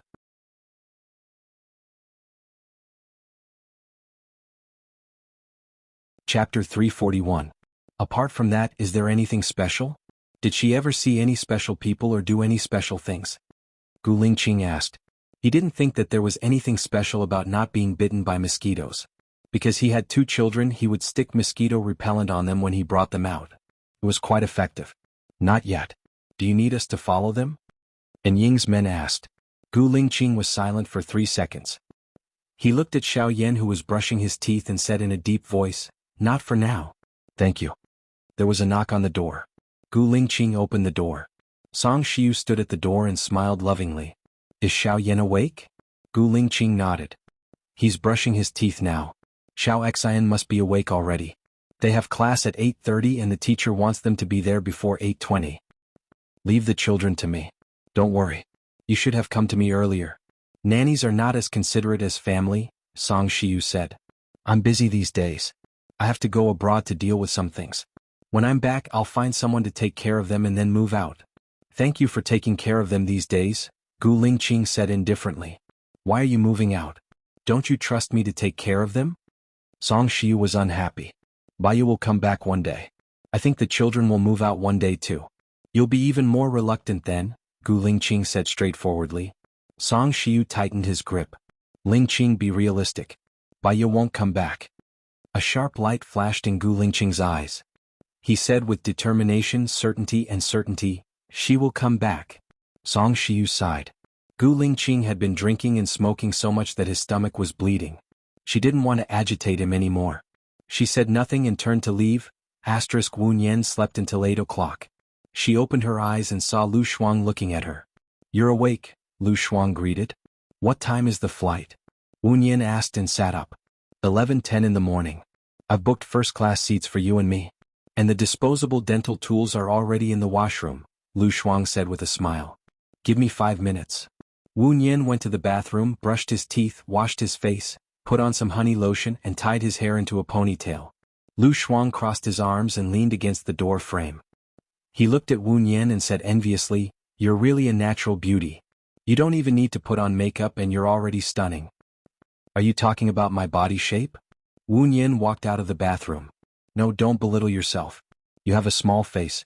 Just by looking at your face, I can tell that you weigh only about 50 pounds.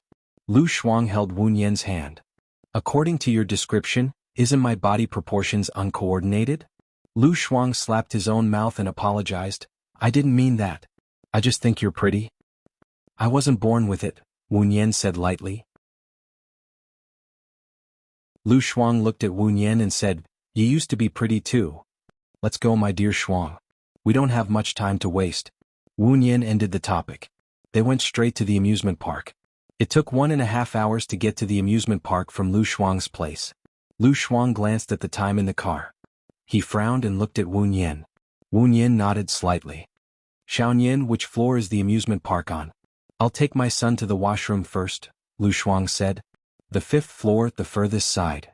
Young master, leave the changing of diapers to me. I'm the one who does it, Auntie Zhang said with a smile. All right, come with me, Lu Shuang said. The corners of her mouth curled up slightly as she scoffed. When they arrived at the parking lot, Lu Shuang brought Xiaobao down first. Auntie Zhang immediately followed them. Lu Shuang brought the child to the washroom and threw the diapers into the washroom. After that, she rummaged through the bag and asked, You didn't bring the diapers? Auntie Zhang was surprised. I did. She also rummaged through the bag but she couldn't find the diapers. I'll call Auntie Yang and ask her to buy them, Auntie Zhang said. Hurry up. Don't let Xiaobao catch a cold.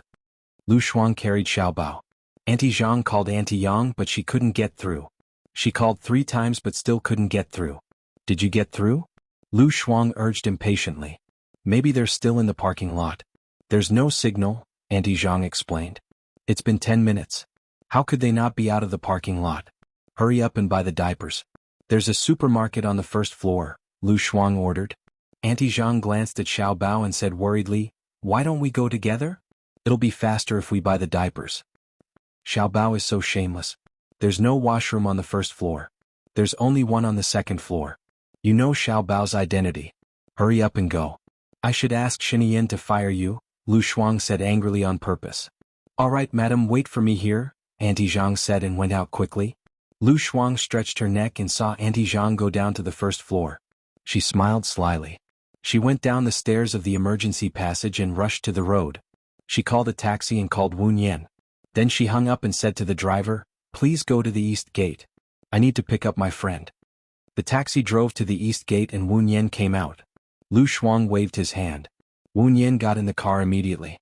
Sir, take me to the airport as fast as you can. I'll give you 100 as a tip. Lu Shuang patted the seat where the driver was sitting and said, Okay. The driver started the car. Lu Shuang let out a sigh of relief. Do you know how difficult it is to deal with Auntie Zhang? She won't leave Xiaobao. No wonder she's his henchman. Auntie Yang is fine. I told her that my phone was out of battery and asked her to lend it to me. She lent it to me immediately. I blacklisted Auntie Zhang. I guess they're going to die of anger. Ah. Lu Shuang laughed and leaned back on the seat.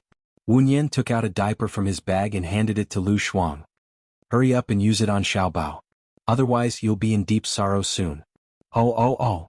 Lu Shuang used the diaper on Xiaobao and said to Xiaobao happily, Mommy, I'll take you to play outside. Xiaobao seemed to understand. He pointed outside and said, Outside, Mommy.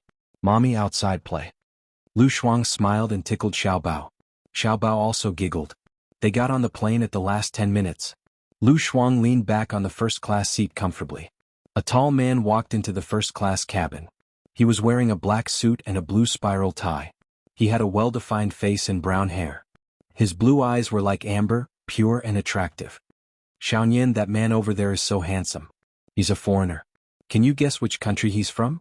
Lu Shuang asked Wu Nian beside him.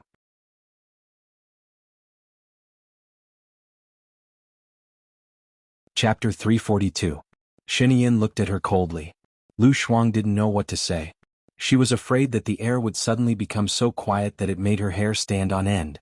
This kind of cold violence was like a low pressure, making it hard for her to breathe. She looked at him and said, I'm just out for a few days. What are you doing? Playing for a few days or a few months. Lu Shuang, I know what you're thinking if you blink. Don't play tricks in front of me. Xinian said angrily. Lu Shuang slammed the coffee table and said, "What's wrong with me playing for a few months? Can't I? Only high-ranking officials like you are allowed to do whatever you want, but I'm not allowed to light a lamp." "Are you trying to light a lamp? You're rebelling," Shinian said sternly. "So what if I'm rebelling? You want to kill me? Come and kill me." Lu Shuang was so angry that her eyes were burning. Shinian held her chin with too much force, causing the flesh on both sides of her face to bulge. Lu Shuang struggled to get rid of his hand. The more she turned her head, the more her face hurt. It was so painful that her face felt numb. She glared at Shinian angrily. "Move again." "Why aren't you moving?" Shinian asked. Lu Shuang pursed her lips. Although she didn't move, her eyes were filled with silent protest. Shinian lowered his head and kissed her on the lips. Lu Shuang pushed him, but he didn't budge. She was so anxious that her nose was covered in sweat. Shinian kissed her for 3 minutes before letting her go. The two of them stared at each other. "Can you be a little more obedient? You've already given birth to my child, but you only know how to run away." Shinian frowned and said. Speaking of the child, Lu Shuang felt even more wronged. Her eyes became misty. He raped her and made it look like he had taken protection. Otherwise she would have taken the medicine. After she knew that the child was his, she did not want it, and he sent people to arrest her. It wasn't easy for her to be rescued, but he used Bai Ye's life to threaten her, so she could only stay by his side. God knew how unwilling she was. The person she hated the most was Shinian. She hated him when she was young and hated him even more when she grew up. Seeing that she was about to cry, Shinian couldn't bear to let go of her hand. She frowned and said, "If you had been a little more obedient, I wouldn't have hurt you. Now you deserve it." Lu Shuang clenched his fists and held back his tears stubbornly. He complained, "I just want to go out and play. Why don't you let me? I want to go out and play. I'm alone at home every day. It's like I'm locked in a cage. If you're not crazy, I'm going crazy." "I don't object if you want to go out and play, but what if you get kidnapped when you go out without any preparation? Once the arrangements are made, I will naturally bring you out," Shinian promised. "Why do I get kidnapped when I go out? Why do I have to live in fear? I don't even have freedom. There are people watching me at home and outside. What's the difference between this and a kidnapping?" The more Lu Shuang spoke, the sadder and more aggrieved she felt. "You are my woman and Xiaobao is my son. They are not watching you but protecting you." "Really? I have to report everything I do. Is this protection? I don't have freedom of movement. Is this protection? If a person's freedom is restricted, then I might as well die." A cold light flashed across Shinian's eyes. She held Lu Shuang's shoulder and said, "What are you talking about? Tell me properly." The evil aura around him was too scary. It was even scarier than death. Lu Shuang pursed her lips and clenched her fists so tightly that her nails dug into her palms. Could she really die? No. If she died, Shinian would definitely not save Wen Yan. She was just too emotional and said too much. But the words that she said were like spilled water. It was hard to take back what was spilled. "I want to go out and play." Lu Shuang lowered her head. In the end, she felt so wrong that she couldn't even express her true thoughts. She shed tears. Seeing her cry, Shinian's hard heart softened. She wiped her tears with her thumb and said softly, "Why are you crying like a child? You are the mother of my child now. You are the president of a country. You said you were going to have a friendly interview with the M Nation, but in the blink of an eye, you came to catch me." Lu Shuang wiped her tears handsomely. "So, you deliberately ran out when I was not here?" Shinian narrowed her eyes and looked at her. She didn't deny it and asked, "If you were in the country, would you allow me to go abroad?" Shinian curled his lips and answered with certainty, "Of course not." Lu Shuang didn't want to look at his annoying face anymore. She was afraid that if she looked at him again, her fists would be flying before her head. So she turned around and turned her back to Shinian. Shinian looked at the back of her head and said, "You really just want to go out and play, not run away?" "Firstly, if I were to run away, I definitely wouldn't use my passport. I would make it so that you wouldn't be able to find me and know where I went. Secondly, Xiaobai still depends on you to cure him. I'm not a person who goes back on his word," Lu Shuang said without turning her head. Shinian's heart tightened and his dark eyes became darker as if there was a scar hidden in them. If he couldn't find Lu Shuang, he would probably go crazy. "Don't say that I didn't give you a chance. Turn around and look at me," Shinian said with a deep voice. Lu Shuang turned around and looked at him. "I will give you a task. If you do it, I will allow you to go out and play with your best friend for a month. I will reimburse you for the expenses." Yin said. What task? Lu Shuang's hope was ignited. There will be an auction the day after tomorrow. I want you to buy an oil painting called Girl in Dreams with a price between 1 million to 8 million. I will give you 10 million and you can take the remaining 2 million if you see anything that you like. Lu Shuang didn't think that Yin was so easy to talk to. How much is the starting bid for that oil painting? If you can't get it, you are not allowed to have other requests. It should be starting at 500,000. Yin curled her lips and became coquettish, full of sexiness. You are mine. What request do you think I will have? Lu Shuang felt that Yin's eyes were too dangerous. Yin is still out there. I will go and find her. She had just put her hand on the handle when Yin held her hand and pulled her into his arms. Aren't you blaming me for not keeping you company? Today and tomorrow my time is all yours. When did she blame him for not keeping her company? She wished that he would never have time, okay? Go away, it's too hot. Lu Shuang pushed her. Yin hugged him even tighter. In order to come to see you, I turned down the kindness of the king of Country M. He wants to give me 10 beautiful women. Do you have any reward for me? Yes, please go back to Country M immediately and accept the kindness of the king, Lu Shuang said bluntly. As soon as he finished speaking, Yin lowered his head and kissed her.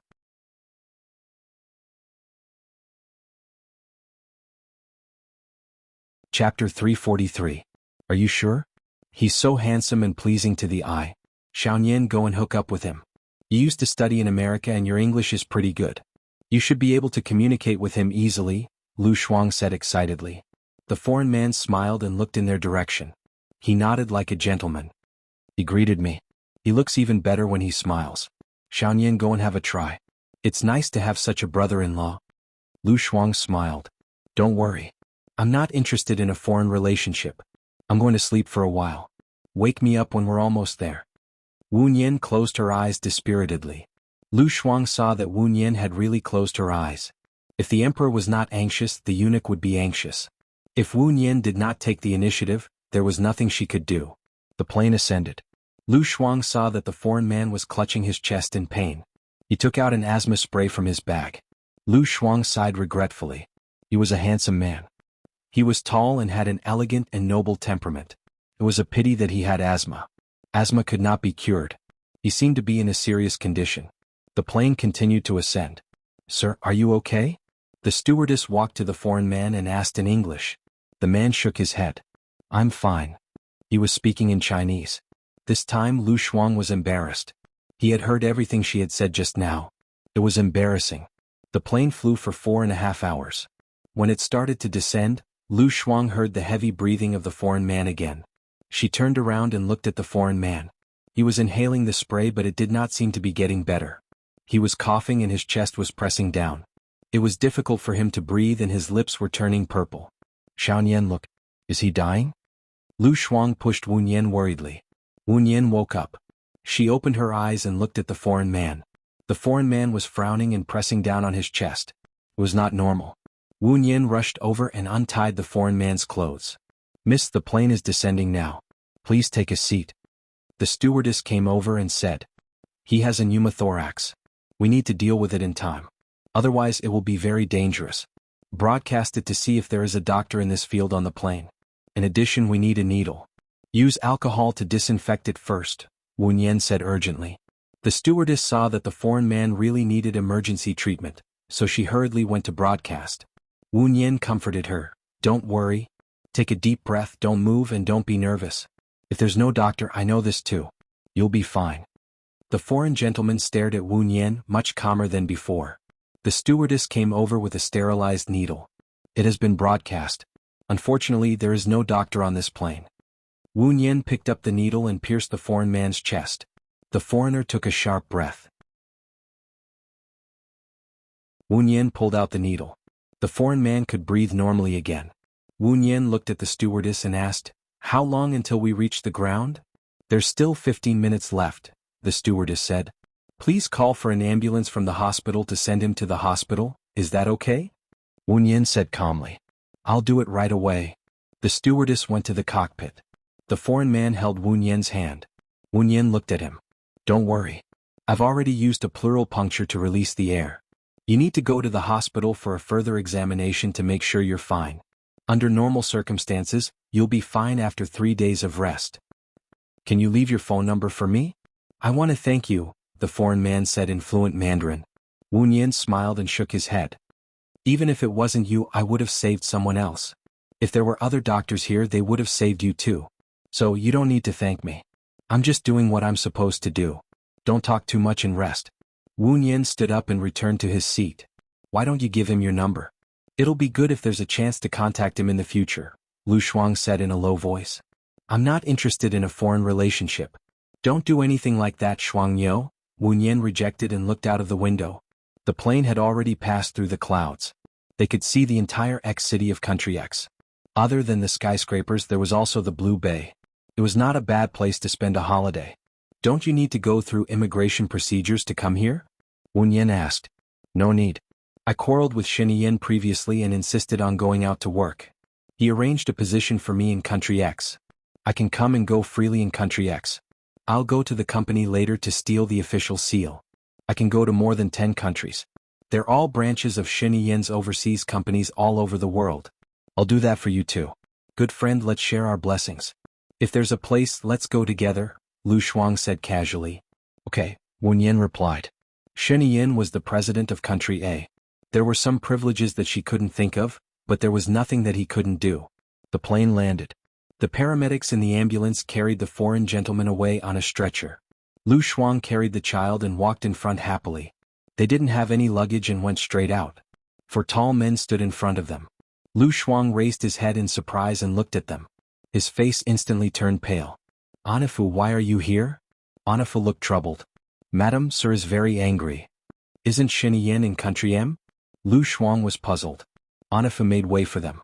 Lu Shuang saw a black Lincoln limousine with black windows. There were more than 20 guards standing around the limousine, so that not even a fly could fly past within a radius of 100 meters. She had a bad feeling about this. The car door was opened by a chauffeur wearing white gloves.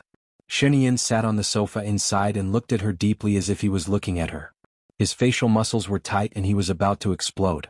The black suit made him look more serious and reserved than usual. It also restrained his ruffian nature and made him look intimidating. Lu Shuang knew that he had been caught in the act. He simply gave up and said, I just want to come out to play. Why are you angry? Get in the car. Shen Yin said coldly. Lu Shuang turned his face away. I've been on the plane for a few hours.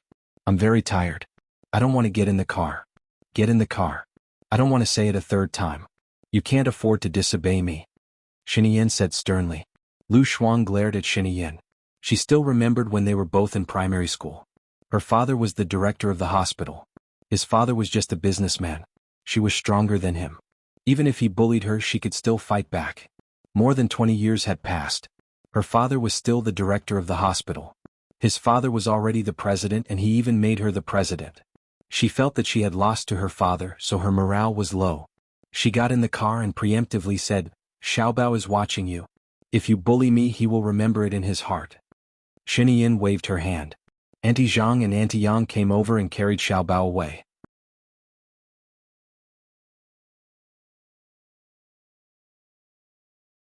Chapter 344.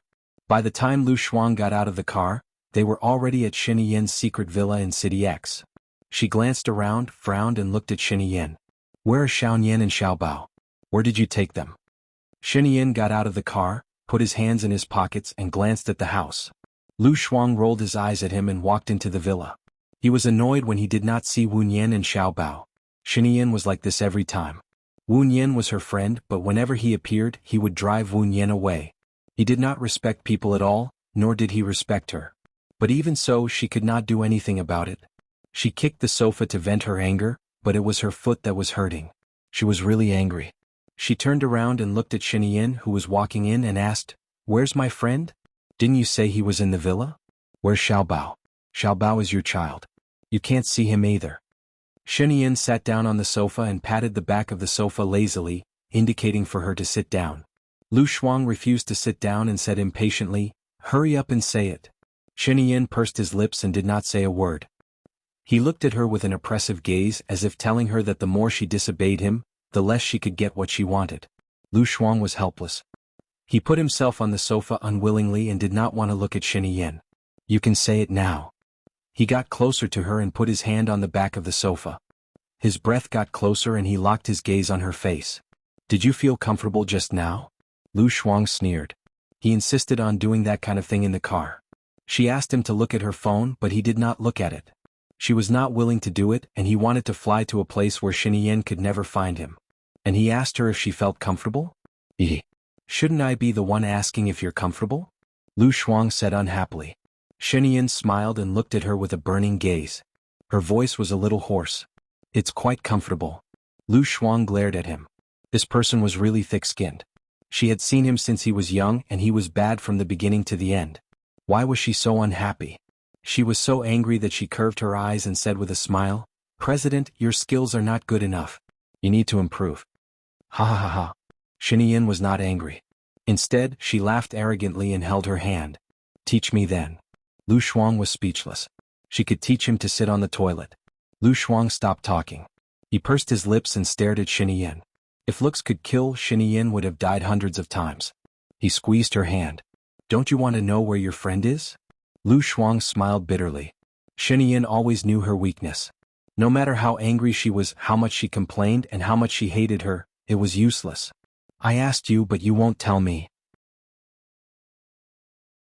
Lu Shuang said bitterly. His heart was sour and bitter. Kiss me and I will tell you.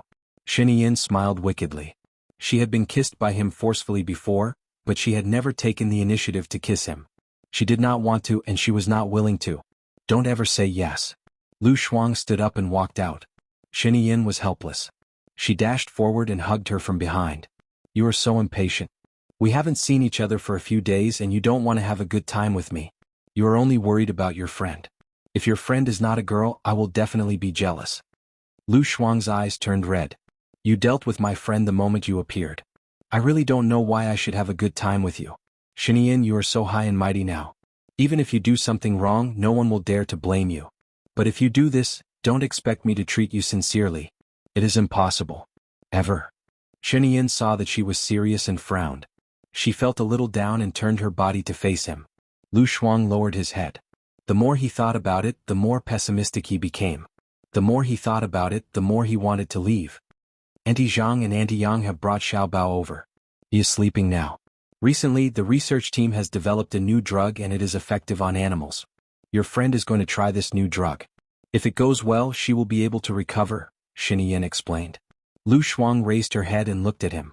She grabbed his arm excitedly. Really? Xiaobai can be saved? Once Xiaobai recovered, she could really consider leaving Yin.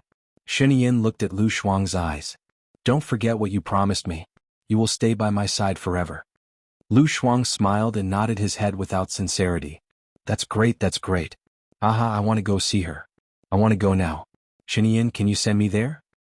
Just based on your performance? Lu Shuang was elated. This was the best news she had heard in the past few years. She kissed Yin's face quickly. Yin was stunned on the spot. There seemed to be an electric current flashing through the place where she kissed just now. This electric current went straight to his heart, creating ripples. He looked at her and couldn't help but soften his gaze. Lu Shuang pulled him away. Can we go now? Yin allowed her to pull him to the door.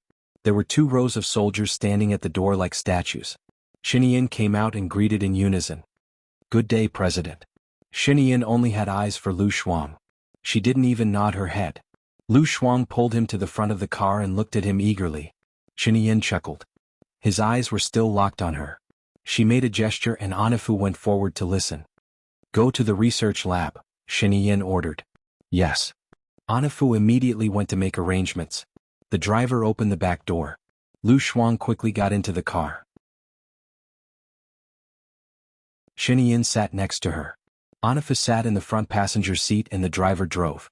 Behind the car there were 3 cars, all of which were personal guards. Lu Shuang craned his neck to look in front. She saw that the car didn't leave the manor. Instead, it went to the northernmost corner of the manor. There were 4 guards at the door of a house. She guessed that it was there. As soon as the car stopped, she opened the door and rushed over. But she was stopped by the guards. Lu Shuang turned around and looked at Yin. Let her in. Yin ordered. The guards immediately stopped and stood aside respectfully. Lu Shuang rushed in. Shenian stood at the door and looked at Lu Shuang's back.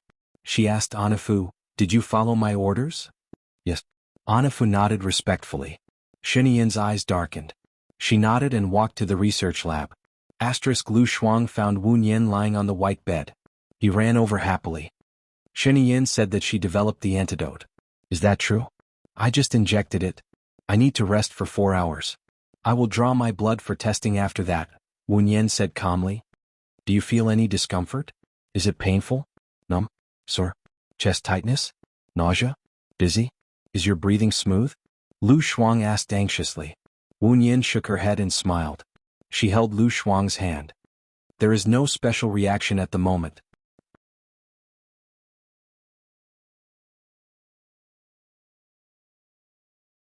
Chapter 345. Wu Nian knew what Lu Shuang meant. Lu Shuang advocated freedom the most.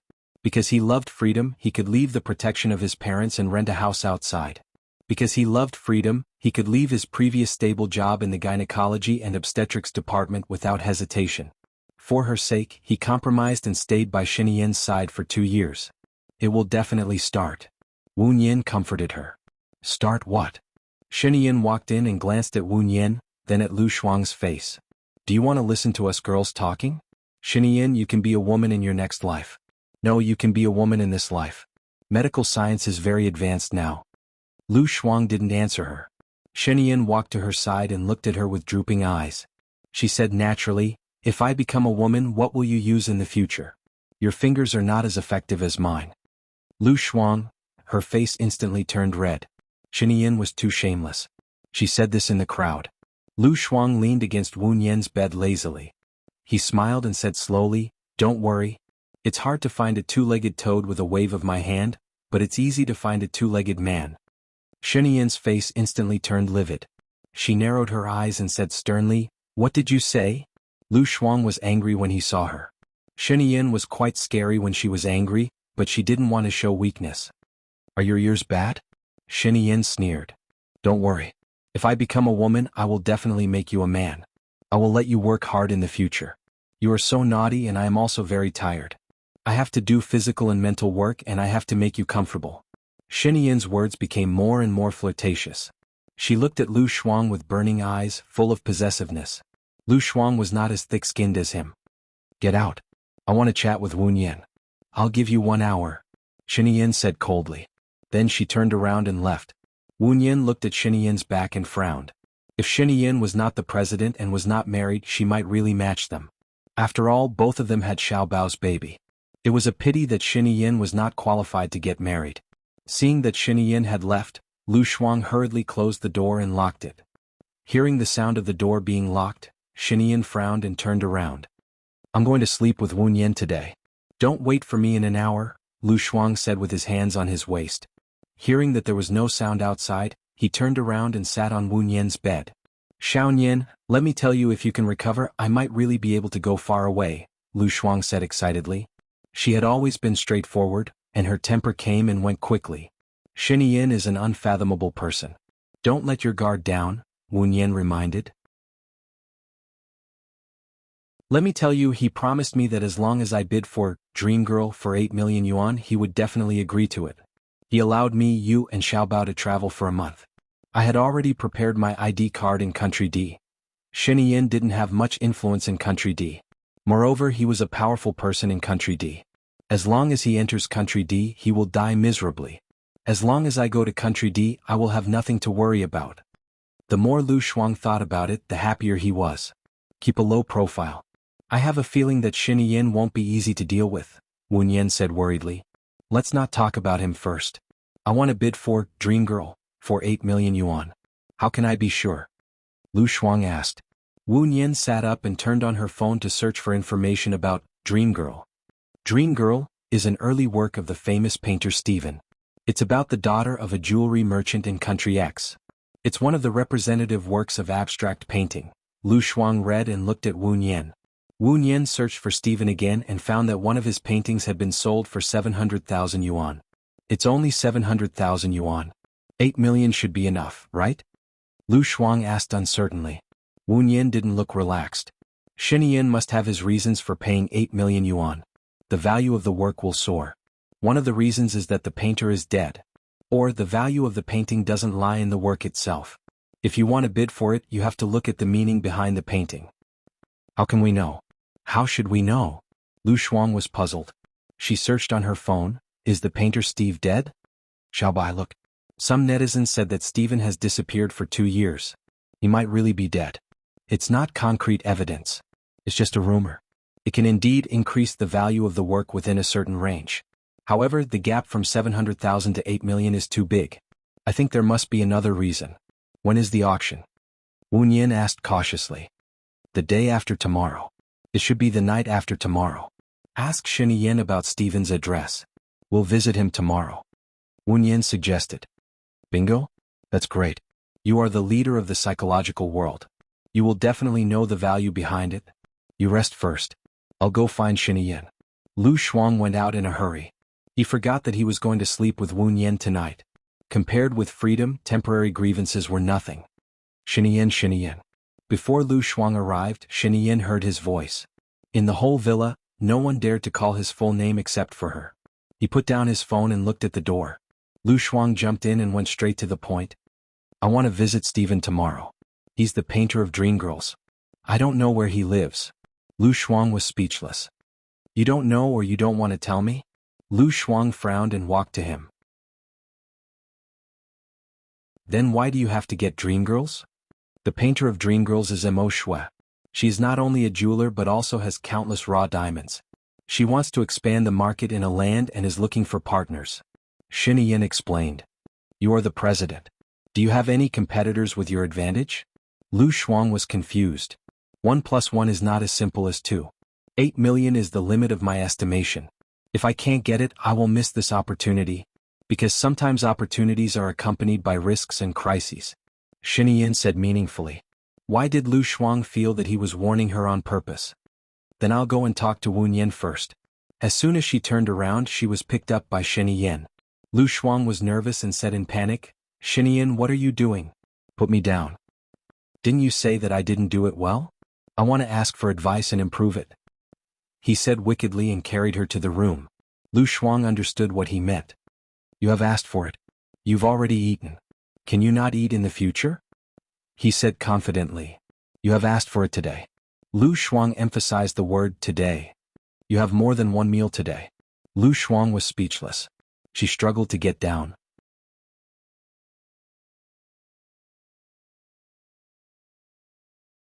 Chapter 346. The secret that I want to know? Lu Shuang was puzzled. What? I'm not in a good mood now. He smiled wickedly and put her on the bed. About you? Lu Shuang narrowed his eyes and asked tentatively. Shen Yin smiled even more and her tone became gentle. You want to know more about me? Lu Shuang swayed his legs lazily. You can get out now. Shen Yin leaned forward and lifted Lu Shuang's chin. He looked at her with a burning gaze. I like to see you being cocky. Lu Shuang pushed his hand away and said coldly, Get out. You can still see me being cocky. The secret is about the charity gala. Don't you want to go out and have fun? Shen Yin asked with a smirk. Taking advantage of her momentary hesitation, he lifted her ankle and directly conquered it. Lu Shuang furrowed her brows and slapped him on the face, making a crisp sound. He held Lu Shuang's wrist and pressed it above her head, staring at her. If it were anyone else who dared to slap his face, they would definitely be dead. However, Lu Shuang slapped his face every day. He slapped her again and again with great strength, as if he wanted to reach the depths of her soul.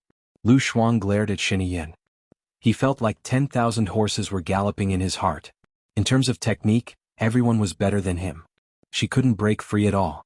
If he was done with her and said that he felt uncomfortable, the secret would be revealed. Get off me. Lu Shuang said angrily. Shen Yin tightened the muscles on his face and his beautiful face became more resolute. He was still using more strength and said unhappily, You don't want the secret anymore? If this went on, she felt that she would die before she got the secret. Let me do it. Shen Yin was stunned and his eyes were filled with surprise. He looked at Lu Shuang in disbelief. You do it? Lu Shuang pursed his lips and didn't want to speak. She felt very aggrieved now. Shen Yin smiled, flipped over and carried her onto the bed. Lu Shuang looked at his charming face. It was such a waste that he didn't want to be a woman. You know what to do. You don't need me to teach you. I'm in a good mood now. Shen looked at him patiently and raised his eyebrows. Lu Shuang took a deep breath and put the pillow on his face. She really wanted to kill him. But if she killed him she wouldn't be able to live. And Wu Nian wouldn't be able to live either. She let go of his hand and didn't press him down. Instead she slowly moved closer to him. Shen took the pillow away and looked at Lu Shuang's face gently. He smiled. Indeed, you look prettier when I look at you like this. If you're in a good mood, you should tell me the secret. If you go back on your words, don't expect me to do it willingly in the future. Lu Shuang warned. Shen held her waist. When have I ever lied to you? Ha! Lu Shuang chuckled. His chuckle was full of sarcasm and negation. Shen honesty and credibility with her was zero. How could he be so thick-skinned to say that he had never lied to her? Shen touched her nose. Focus. She didn't know if it was because Shen had asked for it not long ago or if she was really not focused, but he still hadn't come out after half an hour. Her legs were sore and her muscles were stiff. She didn't want to move at all. So annoying. Even King Kong will feel tired. You must have taken too much medicine. It's so annoying. Lu Shuang complained. He couldn't take it anymore and lay down at the side. Shen smiled happily and kissed her lips. It was his turn now. Lu Shuang fell asleep in a daze. After some time he opened his eyes. The sky was already dark. What time is it now? Lu Shuang asked. Shen was woken up by her. She took the phone from the bedside table and looked at it. 4:15. It's still early. Sleep a little more. It's already 4:15? What's Xiao Bai's condition now? You haven't told me your secret yet. Lu Shuang pushed Shen. Shen had no choice but to sit up and switch on the lights. He looked at her with sleepy eyes. Wu Nian's blood test is out. It's normal for now. I told you my secret last night. Didn't you hear me? Lu Shuang hit his shoulder. I was asleep. How could I hear you? Tell me later. Also, is Wu Nian going back to normal in the future? Shen held her hand and looked into her eyes. He asked again, you promised me that if I could cure her, you would follow me for the rest of your life. Is that still valid? Of course. Lu Shuang said without hesitation. Shen pursed his lips. The research this time was very successful. Wu Nian is already recovering. If there are no accidents, she should be back to normal. But if you go back on your word, I will kill whoever I save. I will not show any mercy to you. Do you understand? Lu Shuang was in a daze. He nodded his head and felt a little flustered. If she were to leave, she would definitely bring Xiao Bai along. Shen was a ruthless person. He would do something like this. What? Are you flustered? Shen face darkened. He tightened his grip on her hand. Lu Shuang pulled his hand out and clenched his fists tightly. She should not feel guilty. Shen was such a capable person. He would be able to tell if she was flustered. How can you be merciless to me? Lu Shuang asked. As long as you stay by my side obediently, I will give you a good life. Don't challenge me. I know what you care about most, such as Wu Nian, Xiao Bao, and your parents. Shen hinted. Lu Shuang's heart became more and more desolate. What she wanted was never glory and splendor. What she wanted, Shen could never give her. However, he did know where her weakness was. What is the secret you want to tell me? Lu Shuang changed the topic. Su Jiran and Gu Lingqing will be attending the auction tomorrow. They are determined to get their hands on Dreamlike Girl. They feel that if they manage to get their hands on Dreamlike Girl, they would be halfway to success. In reality, Mo Shui doesn't care about the painting Dreamlike Girl. She cares about Stephen the artist. Shen said. Then, what's the use of telling me this? Lu Shuang was puzzled. There is another person who will go there tomorrow. He is a British nobleman and has inherited his mother's title. He is also very rich. He is also Stephen's good friend. So, if you can't get the painting, you can ask Stephen for help. You will have a higher chance of winning. Don't you want to ask him yourself? You are so eloquent. Lu Shuang looked at Shen suspiciously.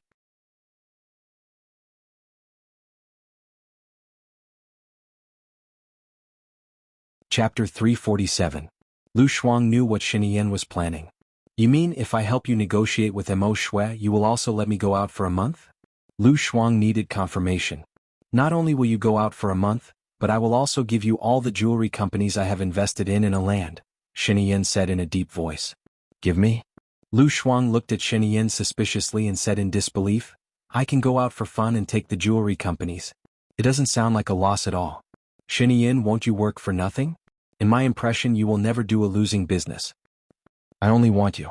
In my eyes, you are more precious than the jewelry companies, Shiniyin said with a smile. Lu Shuang got up from the bed. Please allow me to go to the toilet to vomit for a while. Shiniyin watched Lu Shuang walk into the toilet with sadness in her eyes. He could not give her anything except for the title. He would give everything else just to keep her by his side. Lu Shuang went to look for Wu Nian early in the morning. By the time she found Wu Nian, he had already run 10 laps around the manor. He was drenched in sweat as he continued to run. Xiaonian, I have something important to tell you, Lu Shuang shouted. Hearing Lu Shuang's voice, Wu Nian stopped, turned around, wiped the sweat on his face with a towel, and walked towards Lu Shuang. Shiniyin said that you should be fine and recovering, right? Lu Shuang asked. Wu Nian nodded and said rationally, yes, she said that. Let's see how it goes. If you recover, will you go to Gulingqing? After all, you have a child with him. You should still have feelings for him, Lu Shuang asked tentatively. Wu Nian shook his head. When I jumped into the river, I told myself that if I could survive, I wouldn't be a burden to Gulingqing anymore. Even if my body was cured, it would still be crippled. Lu Shuang held Wu Nian's hand. Then come with me. We'll go to Country D together and live happily ever after. Wu Nian gazed at Lu Shuang and smiled. If I wanted to leave, I wouldn't have come back. Cool girl, I know what you're thinking. You've done so much for me. I'm still alive because of you. I really appreciate it. But let's stop here. You've been there. The life you want to live. Shiniyin said that if I escape, she will deal with you. I'm worried about you, Lu Shuang said worriedly. If you've escaped, what's the use of dealing with me? I'll be fine. Even if something happens, I've already earned it. It's fate. There's no need to force it. Wu Nian was open-minded. If I leave, Shiniyin won't help you teach in primary school. Gulingqing ranks so high after you. Even if you stay here, you won't be able to see little Yen, Lu Shuang advised. My soul is here. I'll live and earn. If I leave, I'll just be a walking corpse. There's no need for that. Cool girl, it's enough to have you as a friend in this life. Wu Nian was very sure of what she wanted. Lu Shuang lowered his head gloomily. She knew that she could never persuade Bai Ye, not in the past and not now. Before she left, she had to ensure the safety of Wu Nian and her family. She didn't know many people and there weren't many big shots. The only one who could help her, no matter how she counted, seemed to be Gulingqing. After all, the current Gulingqing was rich, and in the past, Gulingqing almost became the president. I got it. By the way, there's one more thing I want to tell you. Today, Shiniyin told me that the man you saved on the plane yesterday is an Englishman named Alan. He's a good friend of the writer Stephen. Lu Shuang paused and said unconfidently, if you help Gulingqing, I'll do it. It doesn't matter. Gulingqing is doing business and you are doing freedom. I will do my best to help you. What do you need me to do? Tell me. Wu Nian said straightforwardly. Shiniyin said that Gulingqing and Su Jiran are determined to get the painting Dream Girl, because they want to cooperate with Mo Shui in the jewelry industry in a land. However, what Mo Shui cares about most is not the painting but the painter of the painting. Lu Shuang explained. I know what to do. Tomorrow Gulingqing and Shiniyin will go, so I won't go. If you can't get the painting, give me Alan's contact number and I'll contact him. Wu Nian got it immediately. I don't have Alan's phone number, but Shiniyin said that Alan will go tomorrow too. Lu Shuang explained. Shiniyin must have it. Wu Nian was sure. In the evening, Shiniyin went back to China. Lu Shuang dreamed the whole night and the dream and reality combined. She dreamed that she escaped and sat on a boat, watching Shiniyin stab a dagger into Wu Nian's heart. Wu Nian said to her with a smile, it doesn't matter. Live well. She cried in the dream. When she turned around, she saw her parents on the boat. Her mother said, we are safe. But she found that her father was gone. Shiniyin caught up with her and caught her father. Her father and Shiniyin fell into the sea together. She couldn't find her father no matter how hard she tried. She woke up crying. It was still dark. She looked at the time. It was 3 o'clock in the morning. She couldn't sleep. The dream was too real. She was afraid that if she left, she would have to pay with blood. She sat on the bed, curled up her feet, hugged her knees, and lowered her head to meditate. It was not until dawn that she finally picked up her phone and made a call. Hello, what's the matter? On the other end of the phone, Gulingqing's deep voice sounded. Gulingqing, this is Lu Shuang. I want to ask you something. If Bai Ye is still alive, but there is a very powerful force that wants to kill her. Can you protect her safety? This powerful force is beyond your imagination. Lu Shuang asked. No matter how powerful the force is, I will protect her with my life. Gu Lingqing said without thinking, but her voice was still cold. I will tell you Bai Ye's whereabouts. You must protect Bai Ye. In addition, I want to ask you to protect my parents' safety. Is that okay? Lu Shuang asked worriedly. Gu Lingqing was silent for a while. Suspicion flashed in her eyes. You should ask Shinian for help. His force is not weaker than mine now. Back then, Bai Ye was infected with a virus and was forced to jump into the sea by Su Jiran. Even when she was fished out, she was unconscious and dying. At that time I was saved by your people. Shinian found me and said that he could save Xiao Bai, but he had to let me follow him. I was very worried about Xiao Bai's safety, so I agreed to Shinian's condition and returned to Shinian's side. Shinian really saved Xiao Bai. Xiao Bai has been seeing patients for the past 2 years. Among them, he had his bone marrow changed and he had plastic surgery.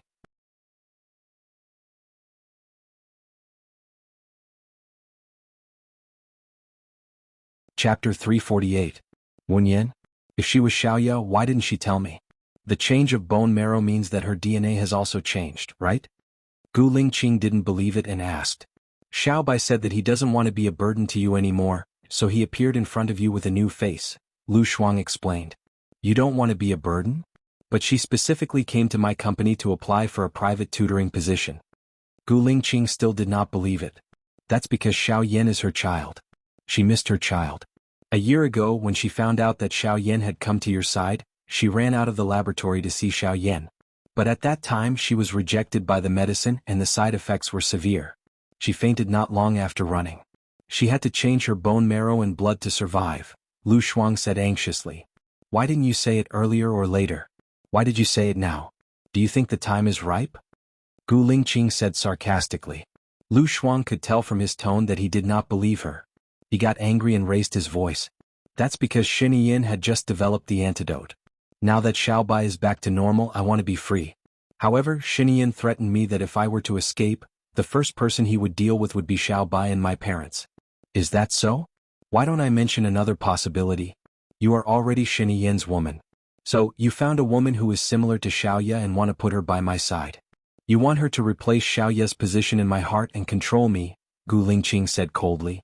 Lu Shuang was about to explode. It's fine if you don't believe me, but you still doubt me. I'm sorry, I take back my words. Xiao Bai doesn't want to be with you, not because she's afraid of dragging you down, but because she doesn't like you at all. What did you say? Gu Lingqing's voice was as cold as ice. Isn't that so? Otherwise, why is Xiao Bai still unwilling to come to your side even though she has already detoxified the poison? You must have forgotten what you have done to her. You fired her for no reason and spoke rudely to her, slandering her. If I were Xiao Bai, I would also leave you. Get lost. Lu Shuang hung up the phone angrily. She smashed the phone on the bed. She must have been crazy to tell Gu Lingqing that Wen Yan was Xiao Bai and hoped that Gu Lingqing would protect Wen Yan. How could this be? Gu Lingqing didn't trust her at all, let alone Wen Yan. Now Gu Lingqing's path was blocked. An idea flashed through Lu Shuang's mind. Isn't Alan a British nobleman? It's a hereditary title and his wealth is comparable to that of a country. Perhaps his influence in England is comparable to that of Gu Lingqing. If Aaron accepts Xiao Bai can bring Xiao Yan to rely on him. Xiao Bai might be able to live a happy life and not be as lonely as she is now. Bingo. She knew what to do now. Xiao Bai. Lu Shuang found Wen Yan who was jogging again. Perhaps it was because of his recovery she felt that Wen Yan seemed to have lost weight. Wen Yan knocked on Lu Shuang's head. Call him Xiao Yan. It's a habitual form of address. It's easy to say it without thinking. Have you bought clothes? Lu Shuang asked. I bought some yesterday, Wen Yan replied. I haven't bought any yet. Lu Shuang thought of the new clothes he was wearing and smiled awkwardly. Shinian asked his men to buy some for me but I don't like them. Can you accompany me to buy them now? I'll take a shower and change my clothes to accompany you. Wen Yan agreed readily. They drove to the mall and had breakfast on the way. Lu Shuang bought a lot of beautiful clothes and even bought 2 for Wen Yan. They had lunch outside too. After lunch, Lu Shuang insisted on going to the beauty salon. He asked the stylist to cut Wen Yan's hair and dyed it a brownish yellow. I think this hairstyle suits you very well. Your face is small to begin with. With this hairstyle, no one will doubt you if you say you're 23 years old, Lu Shuang said with satisfaction. Wu Nian stared at Lu Shuang. You bought clothes for me and brought me to the beauty salon. You even rushed to pay before I did. You want me to attend the auction. Lu Shuang smiled and said honestly, I really can't hide anything from your eyes. I don't dare to go alone. I've never been to an auction before and I don't know what others are thinking. With you around, I feel more at ease and I won't be at a loss. Wu Nian understood that the auction was very important to Lu Shuang. He calmed down and said in a deep voice, I'll go with you. That's great. I'll feel more at ease if you go with me. Lu Shuang picked up the brush on the table and said, let's ask the makeup artist to do some makeup. We're going to the upper class this time. They will look down on us if we don't put on makeup. What are you planning? Wu Nian asked directly. I'll be happy if you're beautiful. Lu Shuang was afraid that Wu Nian would notice something, so he ran out of the room and called for the makeup artist. But Wu Nian had already seen her guilty behavior. She knew that Lu Shuang had always wanted her to find a man. But her heart had died on that deserted island and could never come back to life again. At 7 o'clock in the evening, they went to the auction. There was a buffet at the auction. The auction would start at 8 o'clock. Those who came could eat there. Wu Nian ate very little. She only took a piece of steak and a glass of red wine and sat in the corner. Lu Shuang brought a lot of food over. He glanced at Wu Nian's plate and sat opposite her. You were fat because of the medicine. Now that your body has recovered, you won't need to take the medicine anymore. You'll lose weight quickly. You don't have to do this to your stomach. I'm used to it. This nutrition is enough for a day, Wu Nian said calmly. Lu Shuang glanced at the food on the table and felt guilty. He had been overeating because he wanted to get fat, which made Shiniyen despise him. She would be free soon, so she should not eat carelessly anymore. She only ate a piece of steak and learned from Wu Nian. She chewed it slowly and mixed it with red wine that could increase her metabolism. Wu Nian smiled at her and lowered her head to continue eating. She felt a shadow shrouding her. She looked up and saw Su Jiran. On the surface, he looked handsome, refined, and had a noble temperament. However, only the women around him knew his true nature. She looked away and continued eating as if she did not want to talk to him. Su Jiran smiled wickedly and did not leave.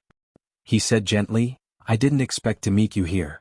I went to your hotel to look for you, but I couldn't find you. So you're in country X. Wu Nian did not say anything and pretended that she did not hear him. Feeling awkward, Su Jiran cleared his throat and asked, Can we get to know each other? Wu Nian put down his cutlery and leaned back in his chair. He looked at Su Jiran. I heard that you've slept with more than 100 women in the 3 years you've been married? Su Jiran paused and looked at Lu Shuang.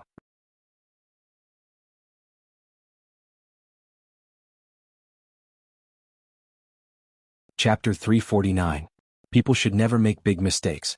Otherwise, these big mistakes will always show their consequences at a certain stage of life. For example, now Su Jiran couldn't explain it. After all, it was the truth and it was the past that he wanted to erase the most. When you were young and frivolous, you didn't know how to cherish it. When you lost it, it was too late to regret. Really? Wu Nian stood up. Then you should repent instead of chasing after women everywhere. Excuse me. Su Jiran's body moved along with her eyes. Looking at her back, he wanted to say something, but many words were choked in his throat. Lu Shuang laughed. Su Jiran looked at Lu Shuang unhappily.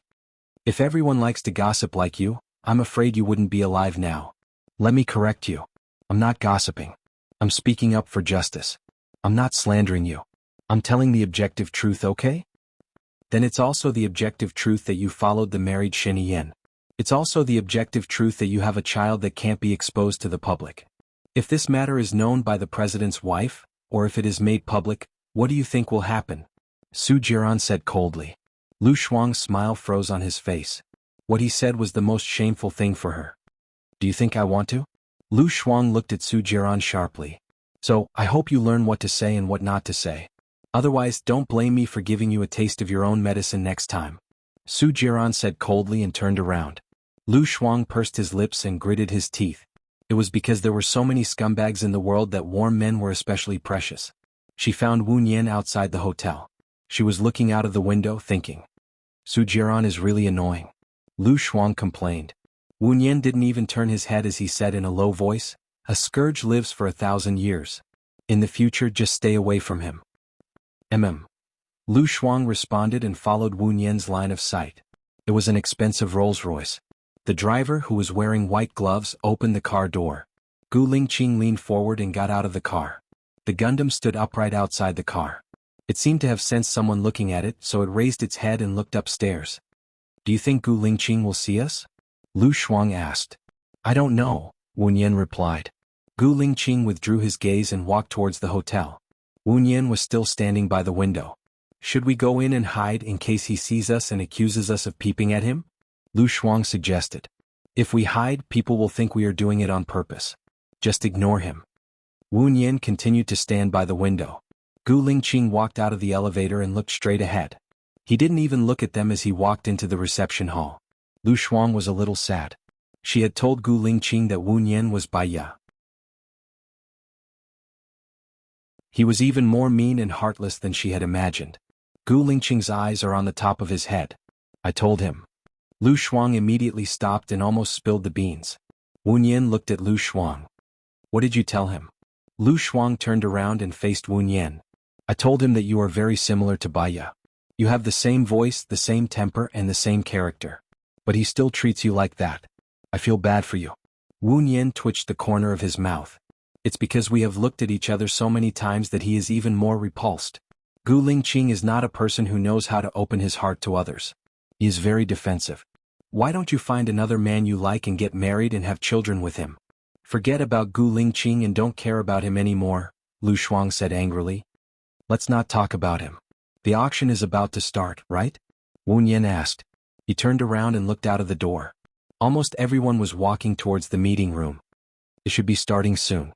Lu Shuang looked at the elevator and frowned. "That Alan still hasn't arrived yet? Is he waiting for someone?" Wu Nian looked at Lu Shuang and asked. "That Alan hasn't appeared yet. Will he not appear?" Lu Shuang said worriedly. "Will that Alan appear? He had pneumothorax last time. No matter what, he needs to rest for 3 days. Moreover, he has asthma. He shouldn't appear in crowded places, places with poor ventilation, or places with a lot of pollen." Xinyan said he will come. The moment Lu Shuang finished his words, she saw the elevator door open. Alan was wearing a light blue suit and walking towards them. "He is here. He is here. He is really here," Lu Shuang said excitedly and held Lu Shuang's hand. Wu Nian glanced at Lu Shuang and then fixed her eyes on Alan. Alan stared at Wu Nian, the corners of his mouth slightly raised, his dark blue eyes not concealing his joy at seeing her. "I didn't expect to meet you here. You said that the next time we meet, you'll give me your contact information." Lu Shuang looked at Wu Nian excitedly, but found that Wu Nian was still calm and indifferent. "I'm curious. Why did you risk your life to come here?" Wu Nian asked coldly. "There is something I want here. My grandmother asked me to get it for her," Alan explained. "Does your grandmother not know about your physical condition?" Wu Nian smiled, turned around and walked towards the meeting room. Lu Shuang looked at Aaron and then at Wu Nian. He followed behind Wu Nian. "Aren't you going to ask him for his contact information?" "I'm sure Xinyan has his contact information. If we can film Dream Girl, there's no need to get to know another person. If we can't, it won't be too late to contact him then," Wu Nian said calmly. Lu Shuang pursed her lips and looked back regretfully. She was looking forward to Alan and Wu Nian's meeting. Wu Nian said that Gu Lingqing was very defensive. So was she. She had probably built a wall around her. They entered the meeting room. Lu Shuang registered with his ID card, bound his credit card and got a plate. They sat in the corner. Su Jiran looked back and found Wu Nian. She stood up from the first row and walked to the last row. She sat next to Wu Nian and smiled innocently. She looked at Wu Nian and asked, "No one wants to sit here, right? Are you going to sit here?" Wu Nian asked. "Yes." Su Jiran did not deny it. Wu Nian smiled. "It just so happens that I want to sit in the first row. It's a pity that you took it. Thank you for giving up your seat." Su Jiran was speechless. She pulled Lu Shuang up and walked to the first row. They sat in Su Jiran's original seat. Lu Shuang turned around and looked at Su Jiran. He covered his mouth and laughed. "Xiaoyan, you're amazing." I can see that Su Jiran's face is pale. Wu Nian frowned and thought. It's really annoying to be pestered by him. Maybe.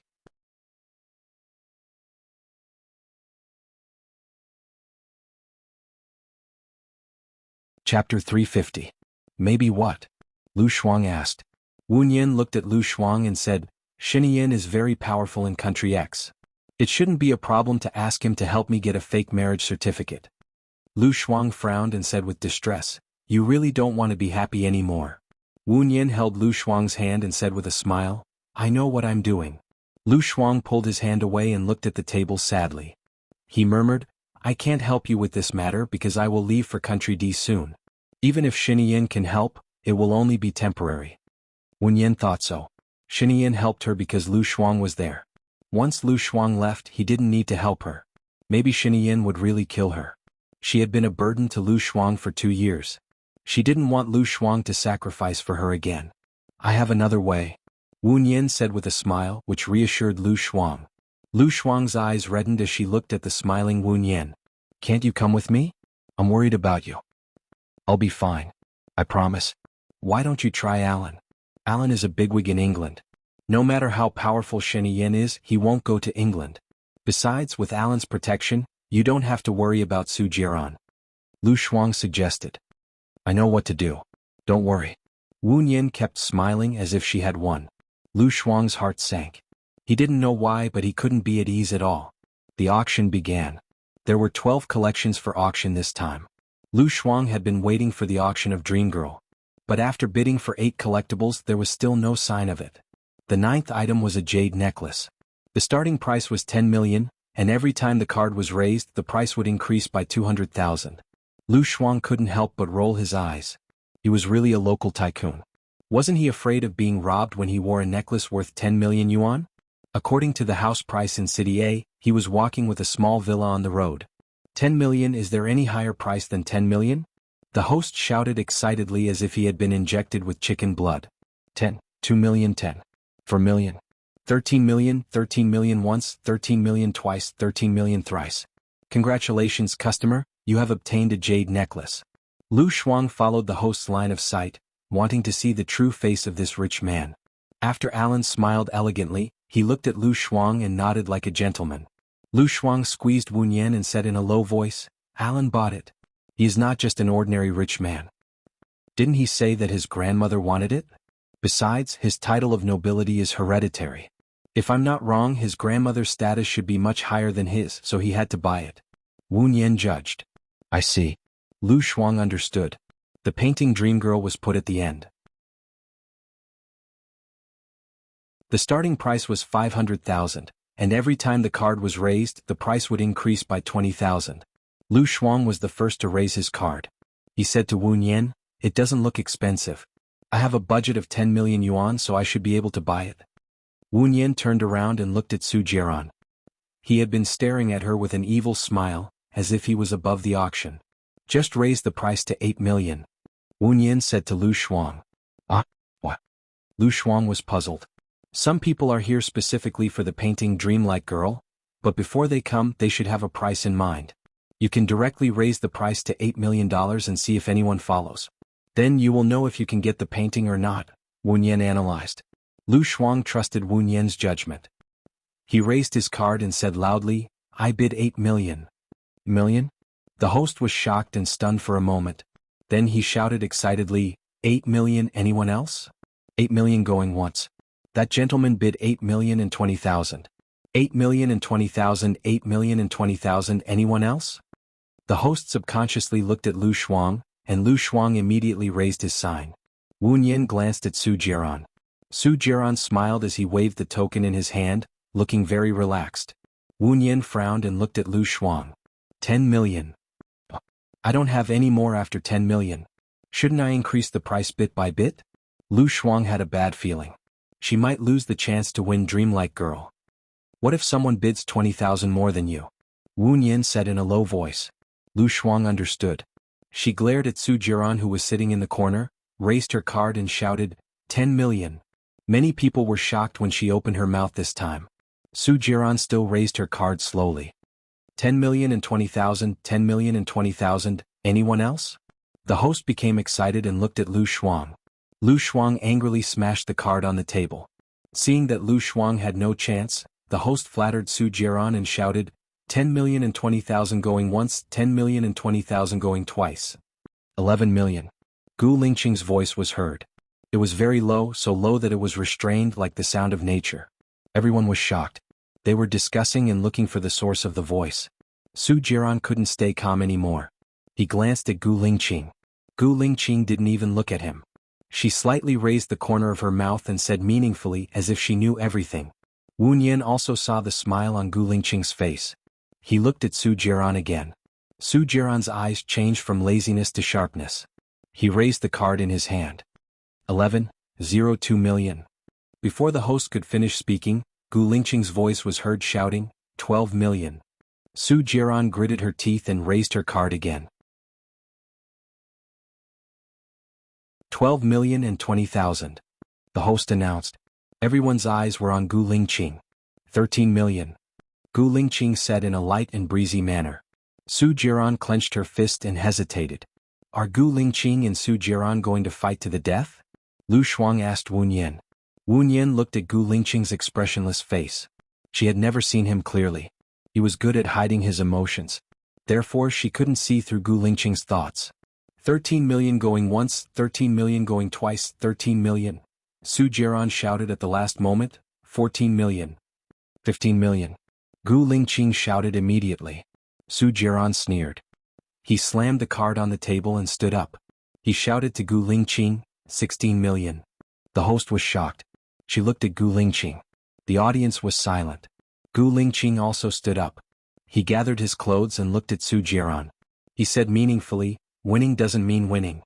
Losing doesn't mean losing either. Thank you. Su Jiran frowned. What do you mean?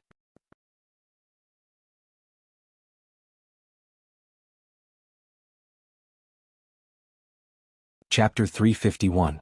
Xiaonian, what does Gu Lingqing mean? Lu Shuang asked, puzzled. Wu Nian shook her head. Gu Lingqing was too mysterious. She really couldn't see through it. The important thing now is not to guess the meaning of Gu Lingqing's words, but to move on to the second step, Wu Nian said rationally. Lu Shuang came back to his senses and hurriedly looked for Alan. Luckily, Alan was still sitting in his previous seat. He stood up and walked towards Wu Nian. May I invite you to have supper with me? He asked warmly. Lu Shuang looked at Wu Nian. Wu Nian nodded. Alan smiled. My pleasure. He walked in front. Lu Shuang pulled Wu Nian over. When they were about to reach the door, Su Jiran blocked Wu Nian's way. Let's have supper together? I'm sorry, the beauty has a date. Lu Shuang said on behalf of Wu Nian. He pushed Su Jiran away. Su Jiran squinted his eyes and looked at Wu Nian's back. The more he looked, the more familiar he felt. It was as if she was Baya. Otherwise, how could there be two people in the world with such a similar back view? They had the same voice and the same personality. He had to find out more. Alan stayed in this hotel. They didn't drive out, but went to the hotel's restaurant directly. What do you like to eat? Alan asked Wu Nian and handed the menu to Wu Nian. Wu Nian handed the menu to Lu Shuang. You order now. Alan took a sip of tea and looked at Wu Nian. Can I have your number now? Mr. Alan, have you ever thought that dream girl could be sold at such a high price? Wu Nian changed the topic. Alan smiled warmly. It's within my expectations. They're all from country A. They must be interested in Mo Shui's cooperation in country A. Then you should know why we are eating with you. Wu Nian went straight to the point. Alan laughed even more cheerfully. You're so straightforward? I just feel that there's no need to pretend and be polite in front of smart people. That will only make me look hypocritical. While I'm hypocritical, I'll look like a clown in front of others. If Mr. Allen can help, this meal will be on me. If Mr. Allen can't help, that's normal too. Wu Nian said directly. I can arrange for you to meet Stephen, Alan said straightforwardly. Wu Nian also revealed a smile, picked up the teacup in his hand and clinked it with Alan's. Tea instead of wine, a toast to you. A toast in return, my beautiful princess.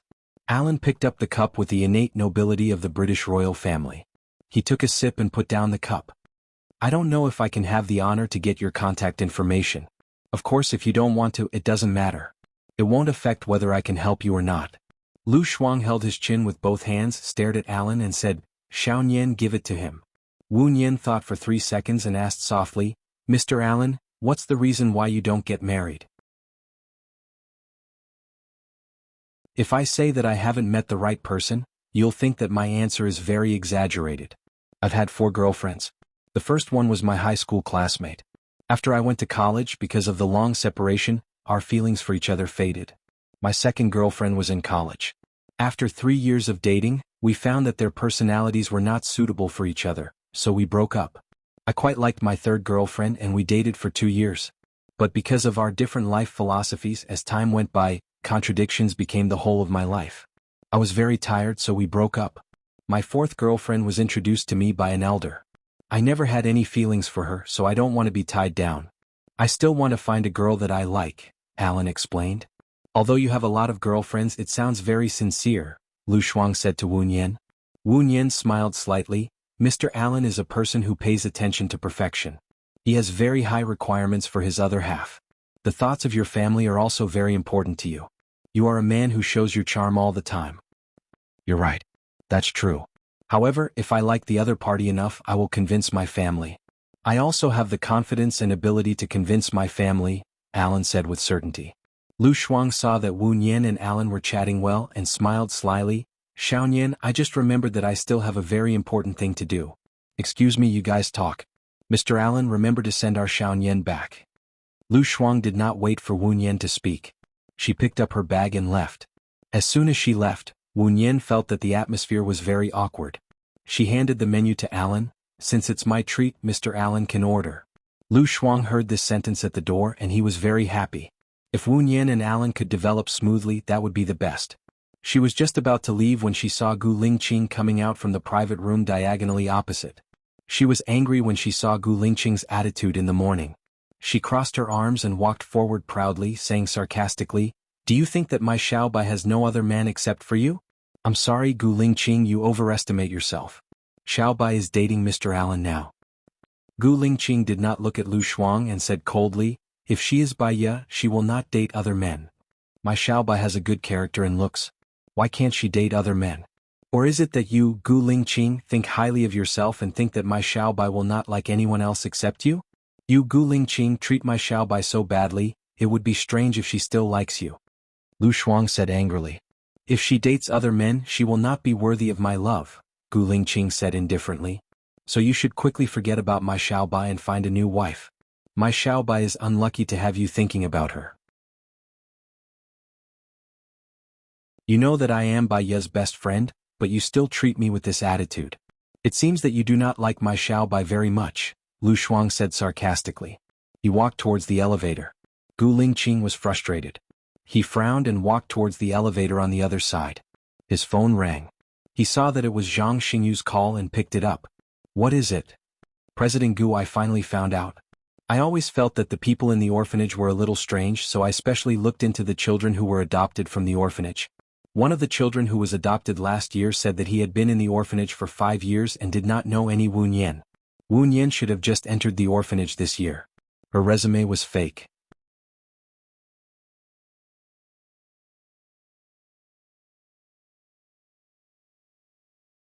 Chapter 352. I got it. Don't mention this to anyone else other than me, Gu Lingqing said in a low voice. Gu Lingqing said in a low voice. From the corner of his eye, he saw Wu Nian walking towards him. He turned around and faced Wu Nian. His eyes were dark and cold. Wu Nian was going to the washroom. He took a glance at Gu Lingqing and felt that there was no need to greet him. He walked into the washroom and washed his hands. He saw Gu Lingqing in the mirror, who was also walking in. He just looked at her resolutely as if he was guessing something and did not say a word. Wu Nian retracted his gaze, washed his hands, wiped the tissue, and walked out as if he did not know him. "Let's have a chat," Gu Lingqing said in a low voice when she walked past him. "I'm sorry, I'm not free," Wu Nian rejected directly. "If you're playing hard to get, I advise you not to do so. It's useless to me. I won't give you time to chat next time," Gu Lingqing said coldly. Wu Nian twitched the corner of his mouth. He did not stop and left directly. Gu Lingqing furrowed his brows and looked at her with an increasingly deep gaze. She returned to the private room. Alan had already poured her red wine.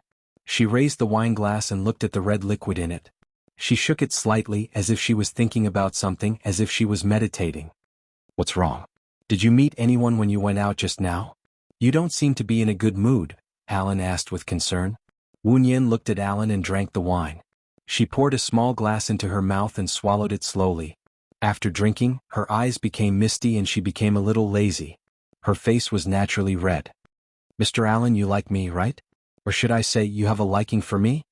Alan smiled warmly. You're the most straightforward girl I've ever met.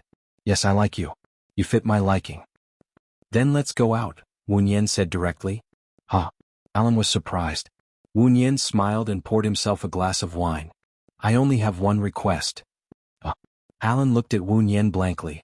There was no trace of a smile in his eyes. Wu Nian looked at his expression and smiled even more brightly.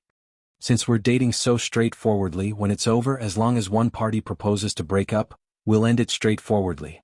There won't be any sloppiness, right? Oh, it's just that it's very sudden, Alan said awkwardly. Did you suddenly get sick on the plane? Wu Nian took away the red wine glass in front of him, looked at him calmly and said, You're not fit to drink, so you should rest. I can go back by myself. You can think about what I said. If you don't want to start with me, it's okay. We'll contact each other after you've arranged a meeting with Mr. Stephen. Wu Nian stood up. Don't you want supper? Alan asked. Firstly, I'm not a person who likes to give opportunities to the opposite sex. Secondly, the purpose of having dinner with you is to talk about the meeting with Mr. Stephen. Thirdly, if we start dating, there will be plenty of opportunities to have dinner in the future. If we don't, this meal will be a waste of everyone's time. Fourthly, what kind of person I am now is what kind of person I will be in the future. Now I pretend to be a gentle and considerate little sheep. If I let you discover my true nature as we get along, it will only make both of us feel pain and regret our previous relationship. I'm leaving, Mr. Allen. Sweet dreams. Wu Nian picked up his bag. I'll send you back. Alan also stood up. Sending me back is the same as having dinner. Have a good rest. Wu Nian walked out of the room and called Lu Shuang. I'm leaving now. You haven't gone far, right? Wait for me at the door. Wu Nian said simply. So fast. The dishes haven't been served yet. Did you break up with Mr. Allen? Lu Shuang was surprised. Let's talk in the car. Wu Nian said in a low voice. He hung up and walked into the elevator. In the car. Lu Shuang was shocked. He widened his eyes and stared at Wu Nian as if he was looking at a monster. You really want to go out with Alan? Wu Nian was very calm and reminded him, look ahead when driving. No. Lu Shuang was anxious and stopped the car by the roadside. She didn't believe it at all. Xiaonian, is what you said true or false? This doesn't fit your style. Are you possessed? Alan has a lot of strengths, but he also has a very obvious weakness. What? Lu Shuang looked at Wu Nian in confusion. His loyalty is low. Wu Nian said with certainty. Lu Shuang hit Wu Nian angrily. You can see that his loyalty is low and you still want to go out with him? Is there something wrong with your brain? Or is this the side effect of the new drug? Wu Nian turned around and looked at Lu Shuang. He explained, his current state is very suitable for my current situation. I need a boyfriend to eliminate Gu Lingqing's suspicion of me and Su Jiran's pestering. He can also protect me after you leave. But he's a playboy. He might only be fresh for you for 3 months. What should we do then? You won't be taken advantage of for nothing. Lu Shuang was worried. Wu Nian smiled. Alan doesn't like me like you think. He was just trying to get to know me. When I asked him to go out with me, he was very unwilling. Lu Shuang was confused. What do you mean? His gentlemanliness and elegance are in his bones. The self-restraint he has cultivated since he was young makes him unable to refuse a woman's request. Unless it touches his bottom line, he won't touch me if I say I don't want to. Then. Lu Shuang wanted to say something but stopped. What if he falls in love with you? He is a person who pursues perfection. I am a person who is incomplete in many aspects. As time goes by, he will naturally feel that I am not suitable for him. Wu Nian said frankly. What if he doesn't agree? Wu Nian's expression didn't change. Then it's a good thing that he doesn't pester you in the future. Is that so? Lu Shuang always felt that there was something strange about it. Alan is in the UK and you are in a land. You don't see each other much. For me, his existence is just a way for me to say that I have a boyfriend that I can find. That will give me more confidence. It feels like I am deceiving his feelings, Lu Shuang said softly. During our relationship, he will look for someone more suitable for him. My appearance is just his empty nest period. In other words, it is the tiredness period between him and his girlfriend. When he finds her, he will naturally break up with me. Wu Nian said calmly to Lu Shuang. You said that he hasn't broken up with his 4th girlfriend? Wu Nian asked in surprise. It's just my guess. With his family background, the woman introduced by his parents must have a good background, so it is not good to directly reject her. But Alan has a very high EQ, so he should handle the relationship at the state where they are not yet lovers. Then you have a very powerful love rival. Lu Shuang was worried. I don't even have a lover, how can I have a love rival? Wu Nian said and saw a figure flashing in front of them. Lu Shuang also saw it and hurriedly braked. They stopped to check.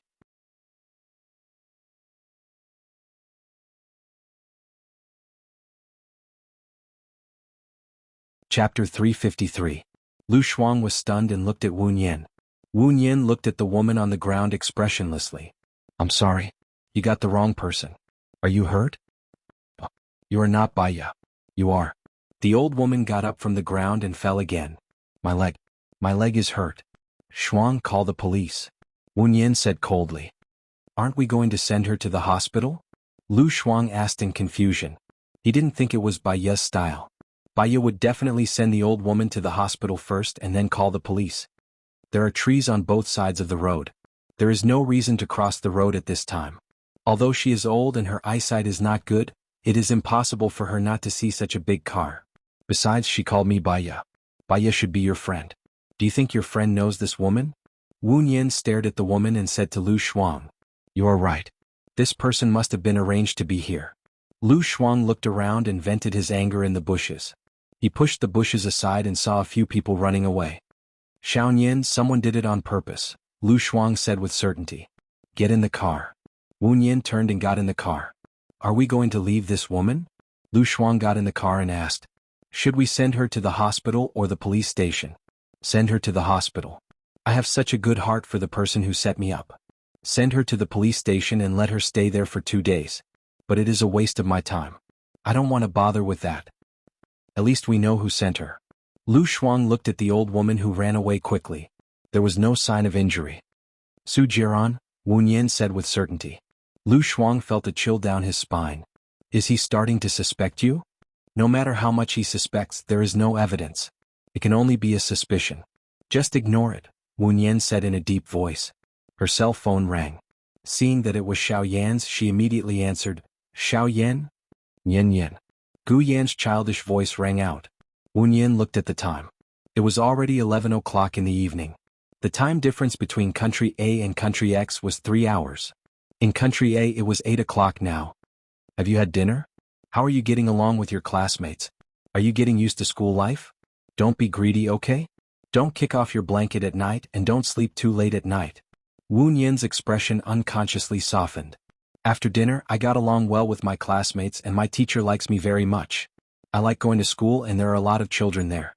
They are very friendly and I don't kick my blanket away at night. I just miss you. I'm staying at my grandma's house now, and my dad is on a business trip. Did you come to see me secretly? Wu Nian smiled. Sure, I'll make arrangements before I come to see you. It's just like a spy movie. I've married a team called Nian Yan. I hope you won't forget what I said, Gu Yan said happily. Okay, I'll never forget you, I promise, Wu Nian said lovingly. Mua mua Nian Yan, that's all for now. My grandma is asking me to take a shower. I'll call you when I have the chance. Gu Yan hung up the phone happily. After receiving Gu Yan's call, Wu Nian's gloominess was swept away. Her heart felt warm as if it had melted into chocolate. Lu Shuang looked at Wu Nian and sighed. In her current state, how could Wu Nian fall in love and accept her new life? She refused to be with Gu Lingqing, so she could only stay by Gu Yan's side for nothing. She couldn't even acknowledge him. Gu Yan was still young now, so he was a little more dependent on adults. When Gu Yan grew up, he might not even remember Xiaobai. Lu Shuang sighed again. She was worried. She was worried. Wu Nian had a good night's sleep. Perhaps she had let it go and thought things through. When she got up in the morning and ran her third lap, her phone rang. She saw that it was Alan, so she already knew what to do. She walked under the shade and answered the call. I didn't sleep last night. I kept thinking about you, Alan said in a deep voice. His voice sounded very tired. Wu Nian's heart trembled. She frowned and asked, and then? I want to date you. I don't want to miss this opportunity, Alan said and paused. Okay, Wu Nian replied. Alan was silent. Wu Nian did not hang up the phone either. She looked into the distance. I'm a little nervous. I've been single for a long time and I haven't gotten over it yet, Alan said with a smile to ease the awkwardness. Alan said with a smile, buffering the current awkwardness. In the past, I would only start dating after a period of understanding. I don't know what you like, what your interests are, and what you hate. I'm a little helpless. I wonder if you're free. Let's have lunch together and get to know each other better. Alan, you don't have to deliberately become the person I like. Just be yourself, Wu-Yen said in a deep voice. Alan paused. How did you know? Well, I mean, I'm willing to change for you. Wu-Yen smiled. You'll become the person I like. In the process of being together, you'll realize that I'm getting further and further away from the person you like. You'll get more and more tired and gradually revert to your original self. Your female partner will start to be sad, upset, resentful, and angry at you. This is the person you hate. This is the reason why you keep repeating the cycle of love. You're always looking for true love, but you've never found it. You studied psychology? Alan was shocked. I guess so. It was an elective in university. Are you afraid? Wu-Yen's voice became lighter.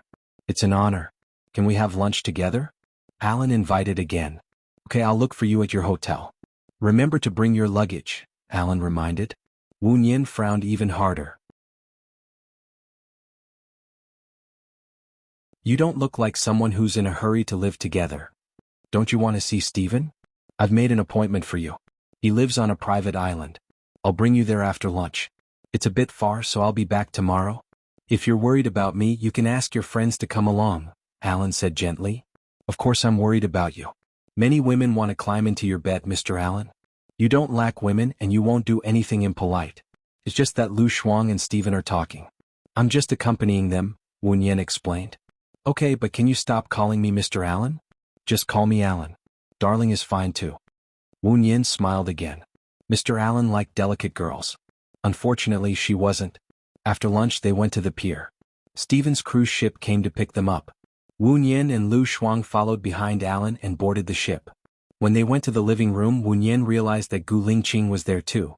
He was sitting on the sofa wearing a black suit. He had his head down and was using his phone.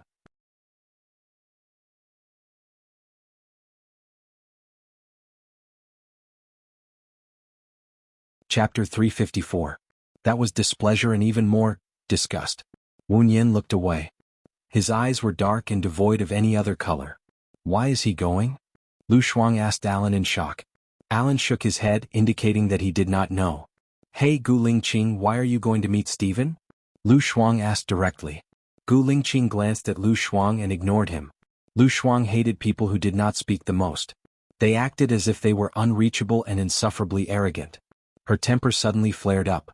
She deliberately asked Wu-Yen, Xiaoyan, when are you and Mr. Allen getting married? Wu-Yen knew that Lu Shuang was deliberately talking nonsense. However, being impulsive would only make things worse. It's still early. What do you mean it's still early? You're not young anymore. If you meet someone suitable, you should get married early, Lu Shuang urged. Shuang, stop it, Wu-Yen said in a low voice. Lu Shuang saw that Wu-Yen was a little angry. He pursed his lips, lowered his head, and did not say anything else. Gu Lingqing's eyes flashed with a strange light as he looked at Wu-Yen. In his impression, Lu Shuang was a fearless person. Ever since he was with Sheniyen, he had an imposing manner. No one could subdue Lu Shuang except for Baya. He thought that Wu-Yen was sent by Sheniyen. However, if she was sent by Sheniyen, she should be subservient to Lu Shuang and follow his lead. She would not look at Lu Shuang with displeasure. However, Lu Shuang did not retaliate at all. Could it be that she was really Baya? Gu Lingqing's heart skipped a beat. She scrutinized Wu-Yen's eyes, nose bridge, lips, and face shape. Nothing about her resembled Baya. How could she be Xiaoya? According to what Lu Shuang said, Xiaoya had already recovered. Why didn't she come to him and tell him? Why did she date Alan? Gu Lingqing's heart was in turmoil. She clenched her fists, restrained herself, and asked Wu-Yen tentatively, Steven lives on an island. Miss Wu, have you ever lived on an uninhabited island? Wu-Yen shook his head. Sea City is not by the sea. I don't have many opportunities to go to the beach, let alone experience living on an uninhabited island. Miss Wu is a native of Sea City, but her accent doesn't sound like a native of Sea City, Gu Lingqing continued. I grew up in an orphanage. There are many children from different regions in the orphanage, so we have always spoken in Mandarin, Wu-Yen explained calmly. Gu Lingqing stared at her coldly. Zhang Xingyu had reported that she was not from the orphanage at all. She had only appeared in the orphanage a year ago. Her reason was not valid at all. I also stayed in Sea City for a while and learned a few words from the locals. Miss Wu doesn't speak Sea City's language, but you should be able to understand it. Leader Guoluo, what does this word mean? Gu Lingqing asked. Wu Nian smiled slightly. Mr. Gu's pronunciation is not accurate. Does it mean corner? Gu Lingqing's eyes dimmed. It should be. I've forgotten. If you've forgotten, then forget it completely. It's a language that doesn't belong to Mr. Gu to begin with, Wu Nian hinted.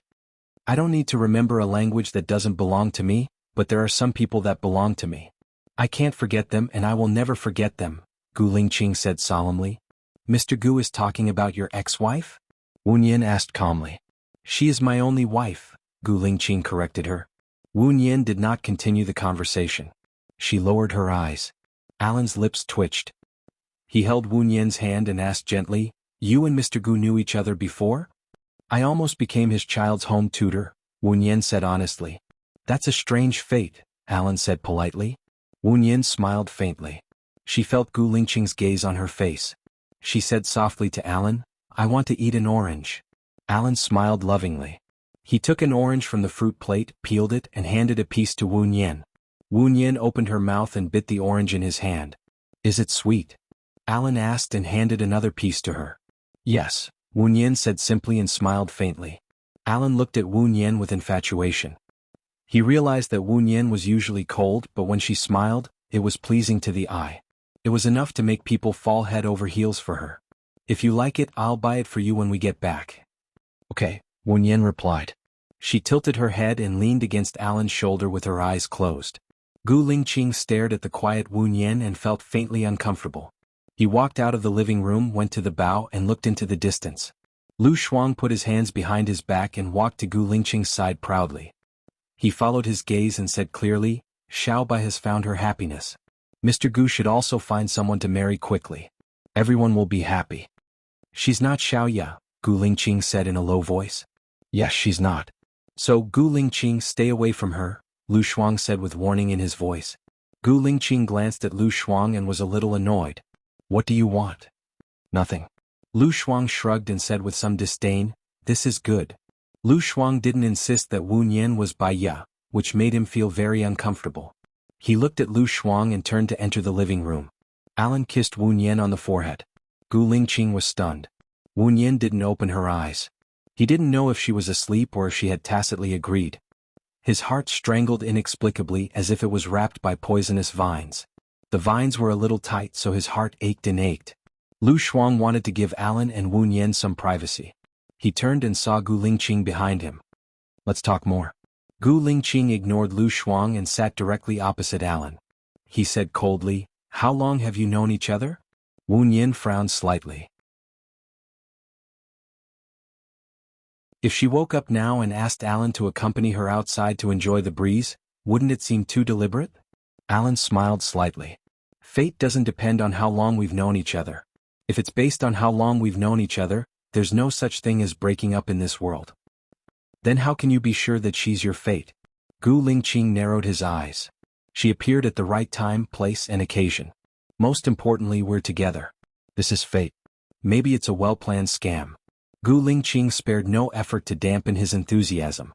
Alan smiled gently. Even if it's a scam, it's still a beautiful encounter. I like this arrangement. Even if I'm deceived, I'm willing. Moreover, I'm looking forward to a turn of events. Aren't you afraid that your true fate is yet to come? Gu Lingqing's voice was even colder. Has Mr. Gu only been in love once? Alan asked suspiciously.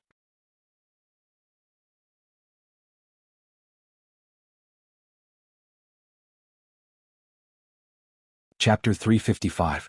Baya opened her eyes and met Gu Lingqing's gaze, distant and dark. What if the girl you're sure of doesn't like you, marries someone else and gives birth to someone else's child? Alan asked immediately. I believe in her. She won't betray our relationship, Gu Lingqing said with certainty. Heh, Alan chuckled. Mr. Gu is very confident. I wish you two a happy ending. Alan, Wu Nian said, accompany me outside to get some fresh air. Wu Nian looked at the sea in the distance. The horizon seemed to be connected to the sky, vast and boundless. On a September day, the wind blowing on the face was very comfortable. It could make people transcend from the mundane world and obtain a moment of peace of mind. Alan looked at her flying hair. It was like a feather tickling his heart. He lowered his head and kissed the side of her face. Wu Yin looked at him. She also saw Gu Lingqing standing behind them from the corner of her eyes. She didn't say anything. Alan looked at her eyes. He raised the corner of his mouth and said softly, "Your eyes are more beautiful than the sea. They are the purest eyes I've ever seen. Don't be fooled by appearance. That's superficial. I've done many wrong things. When I hear this, I feel a chill down my spine," Wu Yin said bluntly. Alan grinned. "You're very special. So special that I want to treasure it forever. I'm a little worried that you'll be taken away by others." "No one can take away what's yours. You can't keep what's not yours," Wu Yin said faintly. Alan lifted her chin, lowered his head, and kissed her on the lips. Wu Yin's eyes flashed with disgust. Alan was British. His style was more open. Kissing on the face was considered etiquette. Kissing on the lips, she couldn't accept it. But Gu Lingqing was watching. If she refused, not only would she embarrass Alan, but she would also embarrass herself. He closed his eyes and felt the warmth on his lips as his chest heaved up and down. Alan didn't retreat. He continued, his tongue tracing along her lips tenderly. Wu Yin didn't like it. She stepped back and turned around to look at the sea, so that Gu Lingqing wouldn't notice her strange behavior. "What's wrong?" Alan was puzzled and a little frustrated. He hadn't kissed enough yet. "Stop with a little taste, only then will you feel like you haven't had enough. Eating too much makes you sick of the taste." Wu Yin's voice was slightly cold. "Are you a love expert?" Alan asked. "Do you want me to be or not?" Wu Yin glanced at him. "Of course I hope you are. I will also maintain my excellence so that our love can always be fresh." Alan smiled good-naturedly. A foreigner's way of thinking is indeed refreshing. "Did you slowly realize how long it will take to reach Stephen's place?" Wu Yin changed the topic. Alan glanced at the time on his watch. "About 2 hours. Gu Lingqing probably came here to persuade Stephen to help him." "What do you think Shuang Niu offered to get Stephen's help?" Wu Yin asked. "Stephen's temper is a little weird. It's hard to understand him." "He's a weird old man," Alan commented. "Then how did you become friends with him?" Wu Yin was puzzled. "That's because he wants to be friends with me," Alan explained. Wu Yin started to understand. Between Lu Shuang and Gu Lingqing, who could get Stephen's help, it would depend on who Stephen liked. "I'm going to the washroom." Wu Yin turned around. Gu Lingqing was no longer standing where he was before. Dark waves flowed in Wu Yin's eyes. When Gu Lingqing saw Alan kissing her, he should be able to confirm that she was not Baiya. It would be good if they could get along well from now on. Wu Yin walked to the washroom. Before she stepped in, her arm was grabbed by someone. She was shocked. She looked up and saw Gu Lingqing. She asked in surprise, "What are you doing?" Gu Lingqing pursed his lips, pulled her to the washroom and locked the door.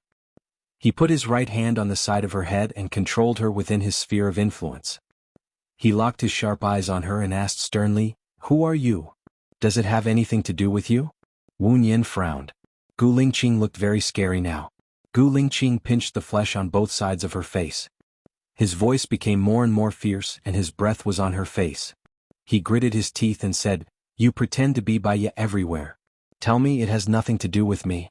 Now you're playing hard to get. What's your purpose? Don't tell me that you came to my house to apply for a job. Doesn't the tutor have a purpose?" Wu Yin widened her eyes. "Then what does Mr. Gu think my purpose is? Seduce me, make me fall in love with you, become a time bomb around me, and stabilize Shinian's position," Gu Lingqing said in a low voice, examining her every expression. "Then do you think I succeeded?" Wu Yin asked back and her eyes became fierce. "How is it possible?" Gu Lingqing replied directly. "Since it's impossible, Mr. Gu, what are you afraid of? Even if I play tricks, you just need to maintain your unswerving heart. Why do you have to warn me?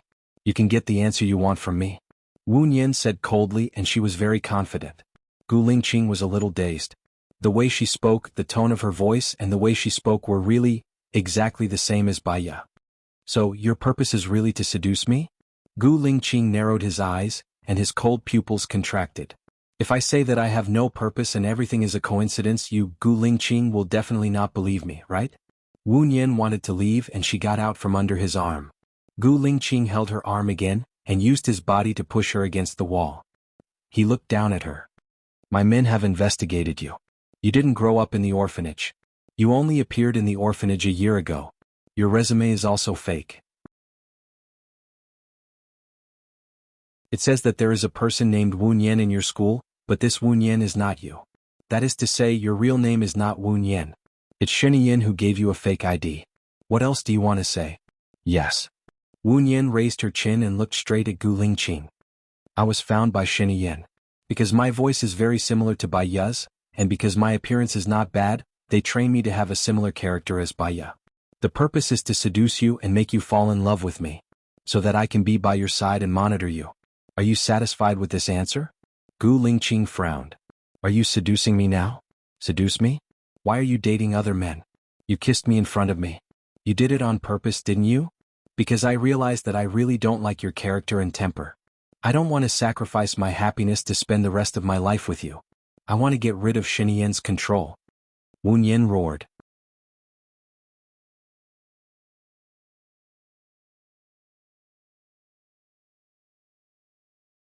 Chapter 356. Wu Nian was shocked. He leaned his head back and hit the wall with a bang. There was a loud noise in his head. Gu Lingqing didn't back off. He chased after her and entered her mouth forcefully. His manly scent rushed into her body and she felt like she was on fire. Wu Nian pushed Gu Lingqing with all his might. The more she pushed, the more he made her unable to move. It was as if a storm was going to break her into pieces. In a moment of desperation, Wu Nian bit his tongue. An intense pain rushed to his senses and he regained his senses. He stared at Wu Nian with bloodshot eyes and his face was extremely pale. What was wrong with him? Why did he kiss her forcefully? She was clearly not Bai Ya. He was annoyed with himself for being impulsive just now. He punched the wall heavily and said coldly, "Scram." Wu Nian wiped the blood from the corner of his mouth. He turned around and rushed to the living room. Lu Shuang saw that Wu Nian didn't look well. He went forward worriedly and squatted down in front of Wu Nian. "Xiaonian, are you all right?" Wu Nian's body was trembling. She didn't know if it was because he was angry at Gu Lingqing or because he was frightened by him or because he didn't want to feel heartache and annoyance. "I'm fine, Shuangyo. Don't associate me with Gu Lingqing. I don't want to have anything to do with him in this lifetime," Wu Nian said in a low voice. His eyes were filled with tears. "All right, I'm sorry. I understand," Lu Shuang apologized. She regretted it now. She shouldn't have told Gu Lingqing that Wu Nian was Bai Ya. In the end, she didn't let Gu Lingqing take pity on Bai Ya. Instead, Bai Ya was bullied even more. Gu Lingqing didn't trust Wu Nian at all, and he didn't trust her either. "I won't let you get involved with Gu Lingqing again," Lu Shuang promised.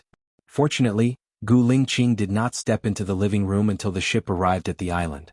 Otherwise, she would definitely feel suffocated, pressured, and embarrassed. When they got off the ship, Stephen sent 2 cars to pick them up. Wu Nian, Lu Shuang, and Alan got into one of them. The car drove for 10 minutes before arriving at Stephen's villa. Stephen's villa was very grand. It was surrounded by walls, iron fences, and electrified. There was also an overlooked deck and 2 security guards. "Is it very rich to be a painter?" Lu Shuang asked Wu Nian confusedly. Stephen's family used to be in the jewelry business, but Stephen preferred painting. After he inherited the family business, he gave it to his daughter, so he has some money, Alan explained. Wu Nian nodded. That's indeed the style of the strange old man. He originally had a son, but he drowned when he was playing on the island. Now he has 2 daughters and they split his property equally. It doesn't matter to Stephen, he's only interested in painting, Alan continued. Cool girl belittle his paintings more. Maybe you'll get something unexpected, Wu Nian suggested. Ah. Lu Shuang scratched his head. I'll try my best. There are a lot of people inside. Wu Nian also saw that there were a lot of people and she felt a little uneasy. They are also guests and they have always been on the island. They don't look like they live here. Let me introduce them. Alan walked in and smiled at Stephen. Stephen, this is my girlfriend Wu Nian, and that's my girlfriend's friend Lu Shuang. Alan briefly introduced them. In the room were Stephen, Stephen's eldest daughter, eldest son-in-law, the eldest daughter's son and daughter, Stephen's second daughter, the second daughter's friend and the second daughter's friend's boyfriend. Then Stephen's butler and Gu Lingqing walked in. When Stephen saw Gu Lingqing, he walked over happily and took the initiative to extend his hand. Master Gu, you really have a good foresight. You said that I would get more than 15 million at the auction and sure enough, it's 16 million. Wu Nian and Lu Shuang looked at each other. When Gu Lingqing said that winning was not necessarily a loss, and losing was not necessarily a win, they understood what he meant. Su Jiran thought that he had bought dream girls, but in fact he had made a wedding dress for Gu Lingqing. Gu Lingqing had already contacted Stephen. Then was there any need for them to fight for Stephen? Master, it's time to eat. A woman wearing a maid costume walked in and said respectfully. When Wu Nian saw her, he was shocked and blurted out, "Xia He." The servant looked at Wu Nian and sized up Wu Nian's face suspiciously. Do you know me? Wu Nian knew that he had lost his composure, so he explained, we met in the mall before. Have you forgotten? Gu Lingqing squinted his eyes and pursed his lips. He looked at Xia He, his eyes as dark as ink and bottomless as a bottomless abyss. Xia He smiled. Oh, I remember now. When you paid for me last time, I told you that my name was Xia He. I'm sorry you didn't give me your phone number, so I haven't paid you back yet. I'll pay you back later when I get to the room. It's okay, it's just a little money. Wu Nian followed up Xia He's words. So you know each other. The earth is really small. Since everyone is here, let's eat first. After dinner, I have something to announce, Stephen said in a good mood. Xia He nodded and smiled at Wu Nian. Follow me. Wu Nian watched as she turned around and walked out. She was confused. Did Xia He not see Gu Lingqing? Or was he preparing to run away? She followed behind Xia He for 5 minutes. Xia He suddenly turned around quickly and strangled Wu Nian's neck. His eyes became sinister and he questioned, Who are you? I've never seen you before. Other than Gu Lingqing and my direct superior, no one knows that my name is Xia He. Wu Nian could not breathe as Xia He was strangling him, let alone speak. He looked at her kindly and frowned. Xia He realized that he had used too much force and loosened his grip, but his hand was still strangling Wu Nian's neck. Xia He, I'm Baiya. I had plastic surgery. We met in Tangxin village. Do you remember? Tang Xiaojiu attacked Governor Cheng with your help. I found out that there was a basement under your room. You tied me to the table in the basement. Wu Nian told him the details. Xia He was shocked. Only she, Baiya, and Gu Lingqing knew about this. She let go of Wu Nian's neck. How did you become like this? It's a long story. Don't let Gu Lingqing know that I'm Baiya, Wu Nian pleaded. What? You had plastic surgery to escape from Gu Lingqing? Xia He asked suspiciously. I have my reasons. In addition, Gu Lingqing suspected you because he and you were the only survivors. Zhou Hailan came back.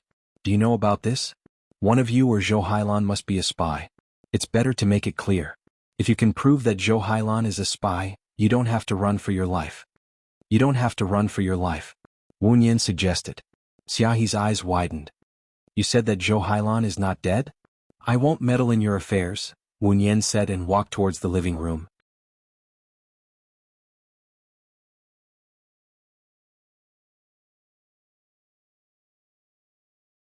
Chapter 357. Lu Shuang said that she was Baiya, but he didn't believe it. Even if she knew Xia He, he wouldn't believe that she was Baiya. However, only he, Baiya, and Xia He knew about what happened in Tangxin village. The details that she mentioned were things that no one else knew except him, Baiya, and Xia He. Unless Xia He told Wu Nian in advance on purpose and directed this scene. However, no matter how good the director was, he wouldn't have guessed that he would eavesdrop. Gu Lingqing came out of the darkness and stood in front of Xia He, scrutinizing every expression on Xia He's face. Xia He frowned. Gu Lingqing, Zhou Hailan is not dead. Are you still suspecting me? If I was really a spy, why would I hide here as a servant? I could have lived a carefree life abroad. It was Zhou Hailan who betrayed us. Between you and Zhou Hailan, who is the spy and who is framed, even if you confront him face to face, you can't tell who is good and who is the spy. Help me do something. As long as you are on the island, I won't arrest you. Gu Lingqing said in a low voice. What do you want me to do? Xia He asked. Help me ask Wu Nian if the oranges in Tangxin village are sweet or sour. Gu Lingqing said. What? Xia He didn't understand. You don't have to ask why. Just ask her this. Besides. Gu Lingqing looked down and a strange expression flashed across her face. She added, You can ask her about my habits when I have sex with her. Are you guessing her identity? Xia He saw the problem. You just need to do as I say. Don't tell her that I asked you to ask. Gu Lingqing said coldly. Without giving Xia He any chance to ask any more questions, he turned around and walked towards the living room. The corner of Xia He's mouth twitched, and his gaze was slightly cold. Gu Lingqing, you made me drift for so many years. You want to know, but I won't let you know. Dinner time. Stephen used a large round table for 12 people. The butler just told me that apart from the 3 nanny rooms, there would be a shortage of rooms if each person had one room. So, who's sleeping with whom tonight? Stephen asked directly. Dad, I'll share a room with Kyle. The kids will sleep with you, Stephen's eldest daughter said. There are 3 rooms left. How are you going to allocate them? Stephen asked Gu Lingqing. My friend's couple will share a room. The rest of the women will share a room and the men will share a room. Isn't that better? Stephen's second daughter said. I'm not used to sleeping with others. I remember that there are rooms on the ship. I can stay on the ship at night, Gu Lingqing said in a deep voice. That's great. Wu Nian and Alan are a couple. They can share a room too, Lu Shuang said immediately. Gu Lingqing's face darkened immediately. He looked at Lu Shuang unhappily and looked at Alan. I remember that there are 2 rooms on the ship. I don't like to sleep on the ship. It's too bumpy. Alan rejected Gu Lingqing directly. Gu Lingqing looked at Alan with drooping eyes. You're right. I forgot about that. I'll make do with you for one night. Mr. Gu, Alan and Wu Nian are a couple. It's not suitable for you to make do with him. I think this living room is suitable for you, Lu Shuang said bluntly. It's not suitable for Mr. Gu to sleep in the living room either. How about this? I'll ask them to build a bed in the study. My eldest daughter and Kyle can sleep in the study, Stephen said with a smile. Stephen's eldest daughter was unhappy. Why can't Lisa sleep in the study when Kyle and I are sleeping in the study?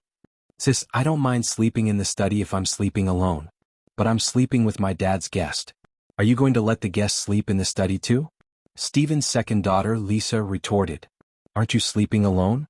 Mr. Gu and Aaron will sleep together. The other 2 girls will sleep together. You'll be the only one free, okay? Stephen's eldest daughter retorted. Lisa looked at Wu Nian. Tell me, are you sleeping with your boyfriend or your girlfriend? Wu Nian could tell that Stephen's eldest daughter and second daughter didn't have a good relationship. It was awkward for her to be between them. Indeed, she didn't want to sleep in the same room as Alan. I can sleep with Shuang Niu in the study. I came abruptly. Sorry for disturbing you. Lisa snorted. Let's eat first, Stephen said with a smile. He looked at Wu Nian meaningfully and then looked at Alan. Alan put his arm around Wu Nian's shoulder and pulled her to his side. He lowered his voice and said, Am I being rejected? I'm worried about letting Shuang Niu sleep with a stranger, Wu Nian explained in a low voice. Alan raised the corner of his mouth and said helplessly, You're worried about letting me sleep with a stranger. He's a guy. You're a guy too. I have no reason to be worried. Alan touched Wu Nian's nose lovingly. I really don't know what to do with you. More. You're much thinner than when I first saw you. Wu Nian smiled and didn't say anything. She felt a sharp gaze locked onto her. She didn't need to look to know that it was from Gu Lingqing. She ignored it and focused on eating. Mr. Gu, a toast to you. Stephen raised his glass of red wine. Gu Lingqing also picked up his glass of red wine. The 2 of them clinked their glasses and Gu Lingqing drank the red wine in one gulp. Dad, didn't you say that you have news for us? Lisa asked. Eat first. I'll tell you after eating. Hurry up and say it. I can't eat in peace if you don't say it. Lisa was impatient and urged. I've sold this island to Mr. Gu, Stephen said. Also, I'm going to Country A and won't be coming back for a while. After Stephen said that, everyone at the table didn't say anything. They looked at each other. No, Dad. Why are you going to Country A? Lisa asked confusedly. Mr. Gu is right. My work is perfect and can show 3-dimensional images. However, it lacks life and aura. I should go out and walk around to feel the aura of life and put it into my work, Stephen said seriously. Dad, are you okay? You can go out and walk around. Why did you sell the island? Stephen's eldest daughter said disapprovingly. Mr. Gu said that his wife liked the life on the island. I was touched, so I sold it. I'm sick of living here, Stephen said indifferently. Stephen's eldest and youngest daughter looked at each other. They were unhappy but didn't say anything. Xiaohe rushed in from the door and said nervously, Mr. Stephen, did you send the boat out? No. What's wrong? Xiaohe looked at Gu Lingqing with caution. He said in a deep voice, I went to the dock just now. The boat disappeared.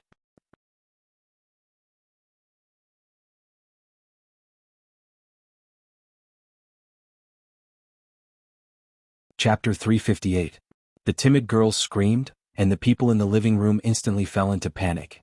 Many people stood up subconsciously and some squatted down subconsciously. It was chaotic. Wu Nian was also scared. The ship's strange departure and the sudden power cut were all indescribably strange. In addition, this was an independent island, which constituted the conditions for a crime. Cool girl. Wu Nian shouted worriedly. A hand hugged her waist. Baiya was shocked, and she was pulled into his arms by the owner of the hand. Gu Lingqing's voice was low. Don't be afraid. Wu Nian's heart trembled. This familiar voice, familiar feeling. His voice was low like the ending notes of a cello. Hearing such a gentle tone again, it felt like a lifetime had passed. I'm not afraid. Wu Nian pulled Gu Lingqing's hand away. Some people put their phones in their hands and turned on the flashlights. Ah! It was unknown who screamed in panic. Wu Nian grabbed Gu Lingqing's clothes nervously. Gu Lingqing lowered his head to look at her. Her face was hidden in the broken light, and the outline of her face was like ink. He couldn't see her clearly. Gu Lingqing's eyes darkened. If he didn't see her face, he would really think that she was Baiya. She was indifferent, tough, and cold, but unknowingly she also had a feminine side. It was just that in the long run, she used independence to hide that she also needed someone to rely on.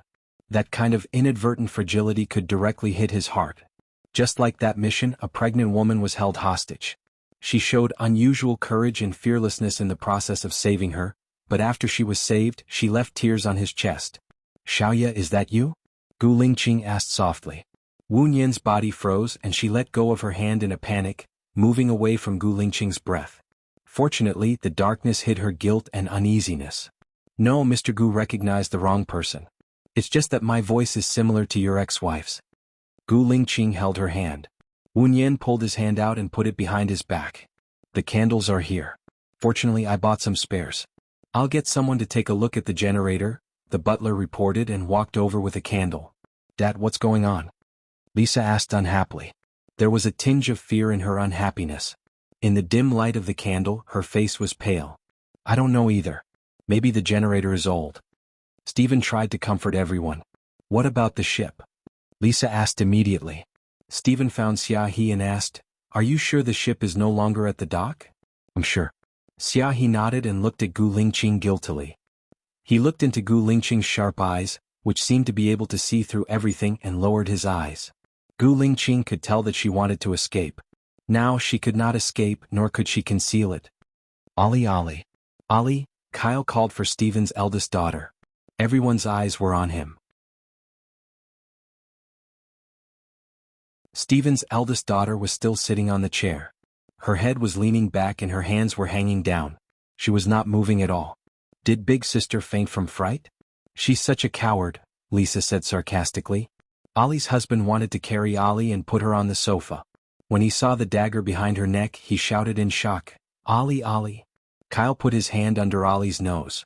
His face turned pale instantly. He looked at Stephen and said with a trembling voice, She's dead. Dead. How is that possible? Stephen walked forward. Wu Nian looked at the place where Ollie was stabbed. She frowned and looked at Xiaohe. Xiaohe shook her head, indicating that she didn't do it. Don't touch her. Call the police immediately, Wu Nian said. She picked up her bag that was hanging on the chair, dug out her phone and took it out. There's no signal on my phone, Lisa's girlfriend said in panic. Xiaonian, there's no signal on my phone either. What's going on? Lu Shuang was scared too. He walked over to Wu Nian. Wu Nian looked at his phone. There was no signal at all. Take a look at our signal transmitters. What's going on? Stephen ordered. Okay. The butler walked away to check. It's best if everyone stays in this living room, Wu Nian suggested. Why? Lisa was confused. I'm scared that my sister died here. The signal is cut off. There's no electricity and no boat. This means that the murderer wants to kill more than one person, Wu Nian analyzed. Gu Lingqing looked at Wu Nian. Personalities could be imitated, behaviors could be copied, and specialties could be learned. However, it was unbelievable that all of these were gathered on one person. The problem was that there were strong and weak learning abilities. There were also people who were sharp in handling cases. She was able to get to the point immediately. Either Wu Nian was too smart and understood it immediately. She could disguise herself perfectly, or she might really be Baiya. Thinking that she might be Baiya, Gu Lingqing's heart beat wildly, and his breathing became heavier. His gaze that was locked on her became more focused and deep, and the flickering candlelight in his eyes became a spark that was enough to start a prairie fire. Who else does the murderer want to kill? Lisa had a bad feeling. She looked at the dead Olga in fear. She felt the hairs on her face stand up. She covered both sides of her face. I don't know yet, but... Wu Yin paused and looked down. But what? Lisa asked in fear. Wu Yin hesitated and looked at Lisa. If she said it, it would cause everyone to panic and make them afraid. However, it could also make them be on guard and also make them suspicious. Perhaps it could also deter the murderer. The murderer is among us, Wu Yin said. What? Lisa retreated to the corner of the wall in fear. She leaned against the wall and looked at everyone with her guard up. Miss Wu, are you sure? Stephen was also afraid. After all, it was his family member who died, not an outsider. The time from the blackout to the phone light was within 10 seconds. This living room is enclosed. There's time to rush in and kill someone from the outside, but there's no time to leave. Therefore, the murderer must be among us. He won't have time to escape, Wu Yin analyzed. Could it be suicide? I have a friend who stabbed himself in the temple with a needle. The technique is similar to this, Gu Lingqing said in a deep voice. He could tell that it wasn't suicide. It was just to test Wu Yin. This case was solved by Baya. Baya should be more familiar with it than him. The deceased can touch his temple but not his cervical vertebra. This is an instant death caused by the cervical vertebra being stabbed. It can't be suicide, Wu Yin explained.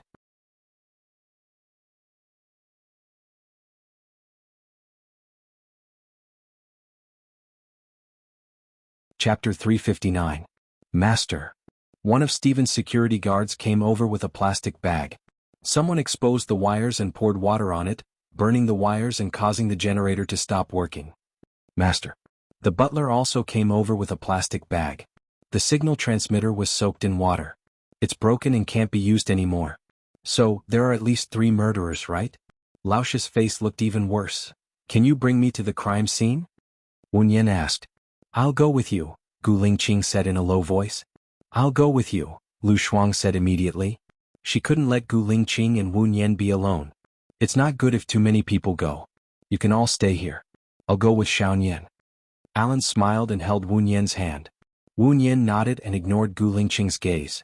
She followed Stephen's guards to the generator room. She looked around and saw many messy footprints on the ground. No one usually comes to this generator room, but the footprints on the ground are fresh. Did you notice who came in today? Second Miss has been here since this morning. She brought 2 of her friends here for a tour, the security guard reported. Where did you find the plastic bag? What was the condition of the plastic bag when you found it? Wu Yin asked the security guard. It was hung on the wire. When I found it, there was still a lot of water in it. Who did this? Could it be Second Miss? Second Miss and Eldest Miss don't get along, the security guard said. Wu Yin followed the position of the plastic bag and saw water dripping from the pipe. Another ladder? Yes. The security guard brought the ladder. Wu Yin fixed the ladder on top of the plastic bag and found a small piece of ice on the pipe, as well as some thin rope wrapped around the pipe. She took the rope and the ice down. Why is there ice on it? Is it frozen? It won't freeze in this weather, will it? The security guard was surprised. Let's go back, Wu Yin said in a low voice. Who do you think the murderer is? Alan asked Wu Yin. Let's talk in the living room. Wu Yin walked in front. Alan held her waist and looked down at her. I only know that you've studied medicine and know psychology. I didn't expect you to be an expert in solving cases. I used to. Wu Yin paused and continued, I used to read detective novels and was very interested in them. You really surprise me. I'm worried that I'll fall in love with you soon. Alan sighed. Then you're worrying too much. You've already discovered a few strengths. From now on they'll all be weaknesses. You'll only become more and more disappointed, Wu Yin reminded. When they returned to the living room, Stephen asked anxiously, Did you find anything in the generator room? Yes. The murderer took a plastic bag filled with water and fixed it above the wire. She put ice on the pipe above the plastic bag. When the ice melted and there was no wind inside, she tested the position of the water droplets. Due to the constant increase of water droplets in the plastic bag, the weight increased and the rope broke. A large amount of water entered the wire and caused the wire to burn. The rope and the plastic bag might not have the murderer's fingerprints, but I think your machine is from Denmark. There's a black box on the Danish generator with a capacity of 500 megabytes. If no one handles it, it will automatically update itself. You can take the black box down and connect it to the computer. Then you can check the surveillance. It should be able to capture who tied the plastic bag, Wunyan explained. Is there a black box inside? I didn't install this thing and I didn't care about it before. Where is the black box? Stephen asked, puzzled. I know. Take the tools and follow me, Wunyan said. Alan showed an appreciative smile. I didn't expect you to know about machinery. I grew up in the orphanage, so I had to do a lot of things myself. The orphanage also had a generator that was donated by a wealthy businessman. It was also of the same brand. One time the generator broke down, so I got someone to take the black box down. After investigating the cause, it turned out that a mischievous child had thrown a stone at it. We investigated the cause and found out that a naughty child threw a stone inside, Wunyan explained. So, this black box can capture the murderer? Lisa asked. Wunyan nodded. Yes, but it only has a capacity of 500 megabytes, so there's no early footage. Hurry, follow her and take the black box out, Stephen ordered the butler. Okay. The butler walked in front. Wunyan saw a person in front of him rush over and take the dagger that was placed in the flower bed. Stop her, Wunyan shouted. Gu Lingqing took a step forward and leaped over. Lisa's girlfriend, Kathy, swiftly slashed across Lisa's neck with her knife. Ah! Lisa held her neck that was cut by the knife. Blood kept flowing and she looked at Kathy in disbelief. With fear, she slowly slid down the wall. Gu Lingqing restrained Kathy, and the dagger fell to the ground. Wunyan rushed over and squatted down in front of Lisa. He pressed down on Lisa's wound and said to Stephen urgently, Lisa's aorta has been cut. If we don't deal with it immediately, she'll die within a minute. Ice, gauze, painkillers, anti-inflammatory medicine, needles, disinfectant, and light me up here. Stephen looked at his dying daughter. Quick, quick, give it to her. Give it to her. The butler immediately ran to get the first aid kit. Lu Shuang ran to the fridge to get some ice. Lisa twitched and her eyelids slowly drooped. She still looked at Kathy in disbelief. Kathy cried loudly. Her voice was extremely pitiful, as if she was the saddest person in the world. Lu Shuang took the ice and ran over. Wunyan grabbed a handful of the bleeding area. Cool girl, cooperate with me, okay? When the gauze comes, wrap it around the ice and press on the area I'm pressing. Okay. I know what to do, Lu Shuang replied. Lisa, don't be afraid. As long as you don't bleed too much, you'll be fine. Calm down, I'll stitch it up for you later. You'll be fine. Wunyan calmed Lisa down. Why are you saving her? You shouldn't be saving her, Kathy scolded with confidence. Killing is your business. Saving people is my business. You can shut up now, Wunyan said sternly. The butler came over with the first aid kit. Fortunately, we've prepared everything. There's also anesthetic. Do you need it? Wunyan picked up the anesthetic, opened the bottle, and sucked it out with a needle. Gu Lingqing looked at her deeply. His eyes were covered with a veil. He still remembered the second time he met Baya. The pregnant woman didn't want to be operated on, but Baya insisted. He remembered that she said something along the lines of, "This is my duty as a doctor. If you want to sue me, I'll wait for you." At that time, her expression was firm and courageous. She was focused and unyielding. She had a strong sense of justice. If she wasn't Baya, who could she be?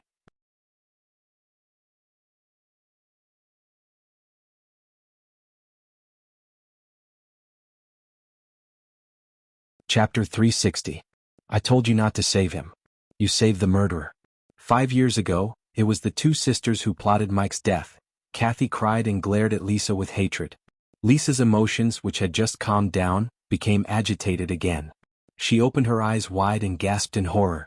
Xiaoyan, blood, blood. She's too agitated and can't stop, Lu Shuang reminded. Calm down, Wunyan said to Lisa. She was so agitated. Without advanced equipment, she couldn't suture at all. Lisa couldn't calm down and started to twitch for another 3 seconds. Her eyes were wide open and her hands dropped down. She didn't move at all and her rapid breathing stopped. Lu Shuang and Wunyan looked at each other. Wunyan looked at Stephen apologetically. She's dead. Stephen staggered back and stared at Kathy anxiously. What did you say? My 2 daughters killed my son? How did you know? Who are you? 5 years ago, I was your son's girlfriend. He had already proposed to me. I also thought that Mike's drowning was an accident. For the past 5 years, I have been dreaming of Mike's bloody body coming to me. I'm in so much pain. 3 years ago, Lisa came to my massage parlor. After I found out that she was Mike's sister, I treated her very well. Not only did I not charge her any fees, I even introduced boyfriends to her. Even though she hurt my friend, I helped her because she was Mike's sister. But this morning I heard the conversation between the two sisters. It turned out that they were afraid that Steven would give the property to Mike, so they killed Mike together. Olga probably wanted Mike to go surfing further away. Before Mike went into the sea, Lisa made him drink beer with drugs. Under the conspiracy of the two sisters, Mike drowned in the sea. When he was found, he was already a floating corpse, Kathy cried. That's good too. I avenged Mike, I can go and accompany him now. Kathy suddenly slammed into the wall with brute force. Unfortunately, she had underestimated Gu Lingqing's strength. Even though she had practiced before, she still couldn't break free. She struggled like a madman. Wu Nian stood up and said in a deep voice, "You only know how to take revenge for Mike, but have you ever thought about what Mike really wants? Mike won't want to see you even if you die like this." Casey looked at Wu Nian in surprise and choked with sobs. "What do you mean? Mike asked you to marry him because he loved you, and since he loved you, you wanted to have a happy life for yourself, but you lived your life in hatred. Mike is the only son in the family. It is his responsibility to take care of his old father. Now you have killed all the people who took care of his father," Wu Nian said clearly. "They won't take care of Steven at all. They thought that Steven called them over to divide his assets. When we asked who Steven should live with, they all said that they didn't want to live with that weird old man. They said that such a disloyal, unfilial person doesn't deserve to live in this world," Kathy yelled. "What about you? You killed the two sisters, which means that you killed yourself. It's easy to die. You can just close your eyes and everything will be over. However, you haven't paid off your sins yet. Go and do something useful for society. If Mike is still alive, he won't want to see you die like this," Wu Nian said coldly. Kathy said coldly. She seemed to have calmed down too. I don't know what to do. Don't become someone like Lisa and Olga. First, you have to realize your mistakes," Wu Nian said in a deep voice. "Mr. Gu rope." Xia he brought the rope out of nowhere and passed it to Gu Lingqing. Gu Lingqing tied Kathy up. Kathy sniffled and confessed, "The process of the crime is the same as Miss Wu's analysis. However, I secretly used Steven's phone to send a message to the crew and asked him to pick up the two people. The crew can't pick them up, so they should be back during the day." Wu Nian walked up to Kathy and wiped the tears and snot on her face with a tissue. He said meaningfully, "The dead can't be resurrected. You destroyed yourself for Mike because you felt that Mike loved you. You needed to do something for Mike to repay him. In fact, Mike who loved you Mike who loves you hopes that you can regain your happiness and not live in his memory." "I love him." Kathy's tears kept flowing. "Then you should consider Mike's thoughts. Love is not selfish but thinking for the other party," Wu Nian said sincerely. Kathy sniffled and asked, "Miss Wu, have you loved anyone before?" "Yes, the contract of life and death. Letting it go is a blessing." Wu Nian showed a faint smile. The candlelight emitted a faint orange light, covering her body like a warm and serene halo. "Letting it go is a blessing," Kathy murmured. "Letting it go is a blessing." "Miss Wu, should we take the black box down?" the butler asked. Wu Nian shook his head. "There's no need. The black box is fake." Kathy looked up at Wu Nian. Wu Nian knew what Kathy was thinking. He said in a deep voice, "I'm sorry, but if I could go back in time, I would still do the same. Because I know what I should do." Kathy lowered her eyes and fell into deep thought. She didn't say anything else. The atmosphere suddenly became eerily quiet. Facing the two bodies in the living room, they all felt a chill down their spines. "Mr. Gu," Steven said. Steven said, "I can't sell this island to you. If I sell it to you, I'm worried that my children won't be able to find their way home. I can't go to Country A with you either. I need to stay here to look after them. However, I'll help you talk to Imo Shui and I'll do it for her. I'll also do something for her. If there's anything you need, just tell me. I'll try my best," Gu Lingqing promised. Steven shook his head.